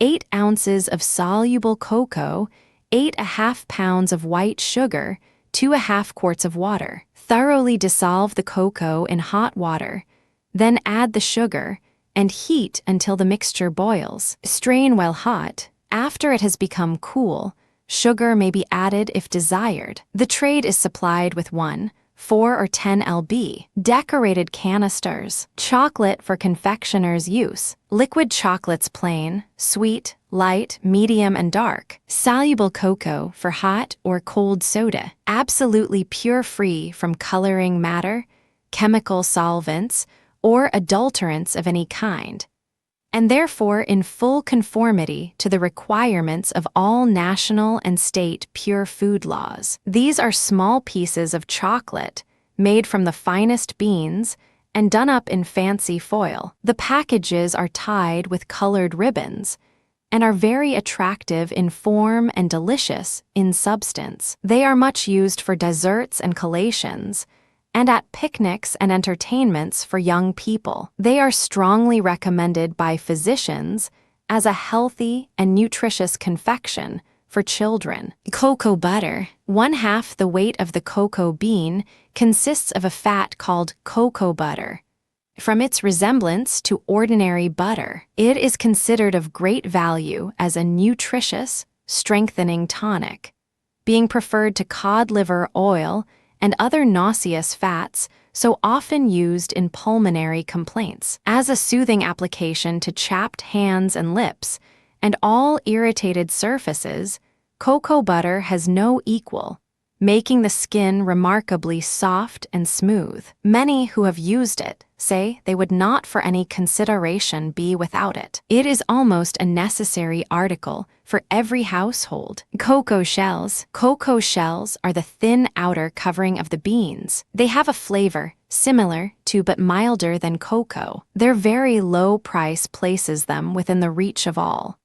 And as furnishing a pleasant and healthy drink, they are considered superior to tea and coffee. Packed only in 1 lb and 1/2 lb papers with our label and name on them. Cacao des Aztecs, a compound formerly known as Racabout des Arabs, a most nutritious preparation, indispensable as an article of diet for children, convalescents, ladies, and delicate or aged persons. It is composed of the best nutritive and restoring substances, suitable for the most delicate system. It is now a favorite breakfast beverage for ladies and young persons, to whom it gives freshness and embonpoint. It has solved the problem of medicine by imparting something which is easily digestible and at the same time free from the exciting qualities of coffee and tea,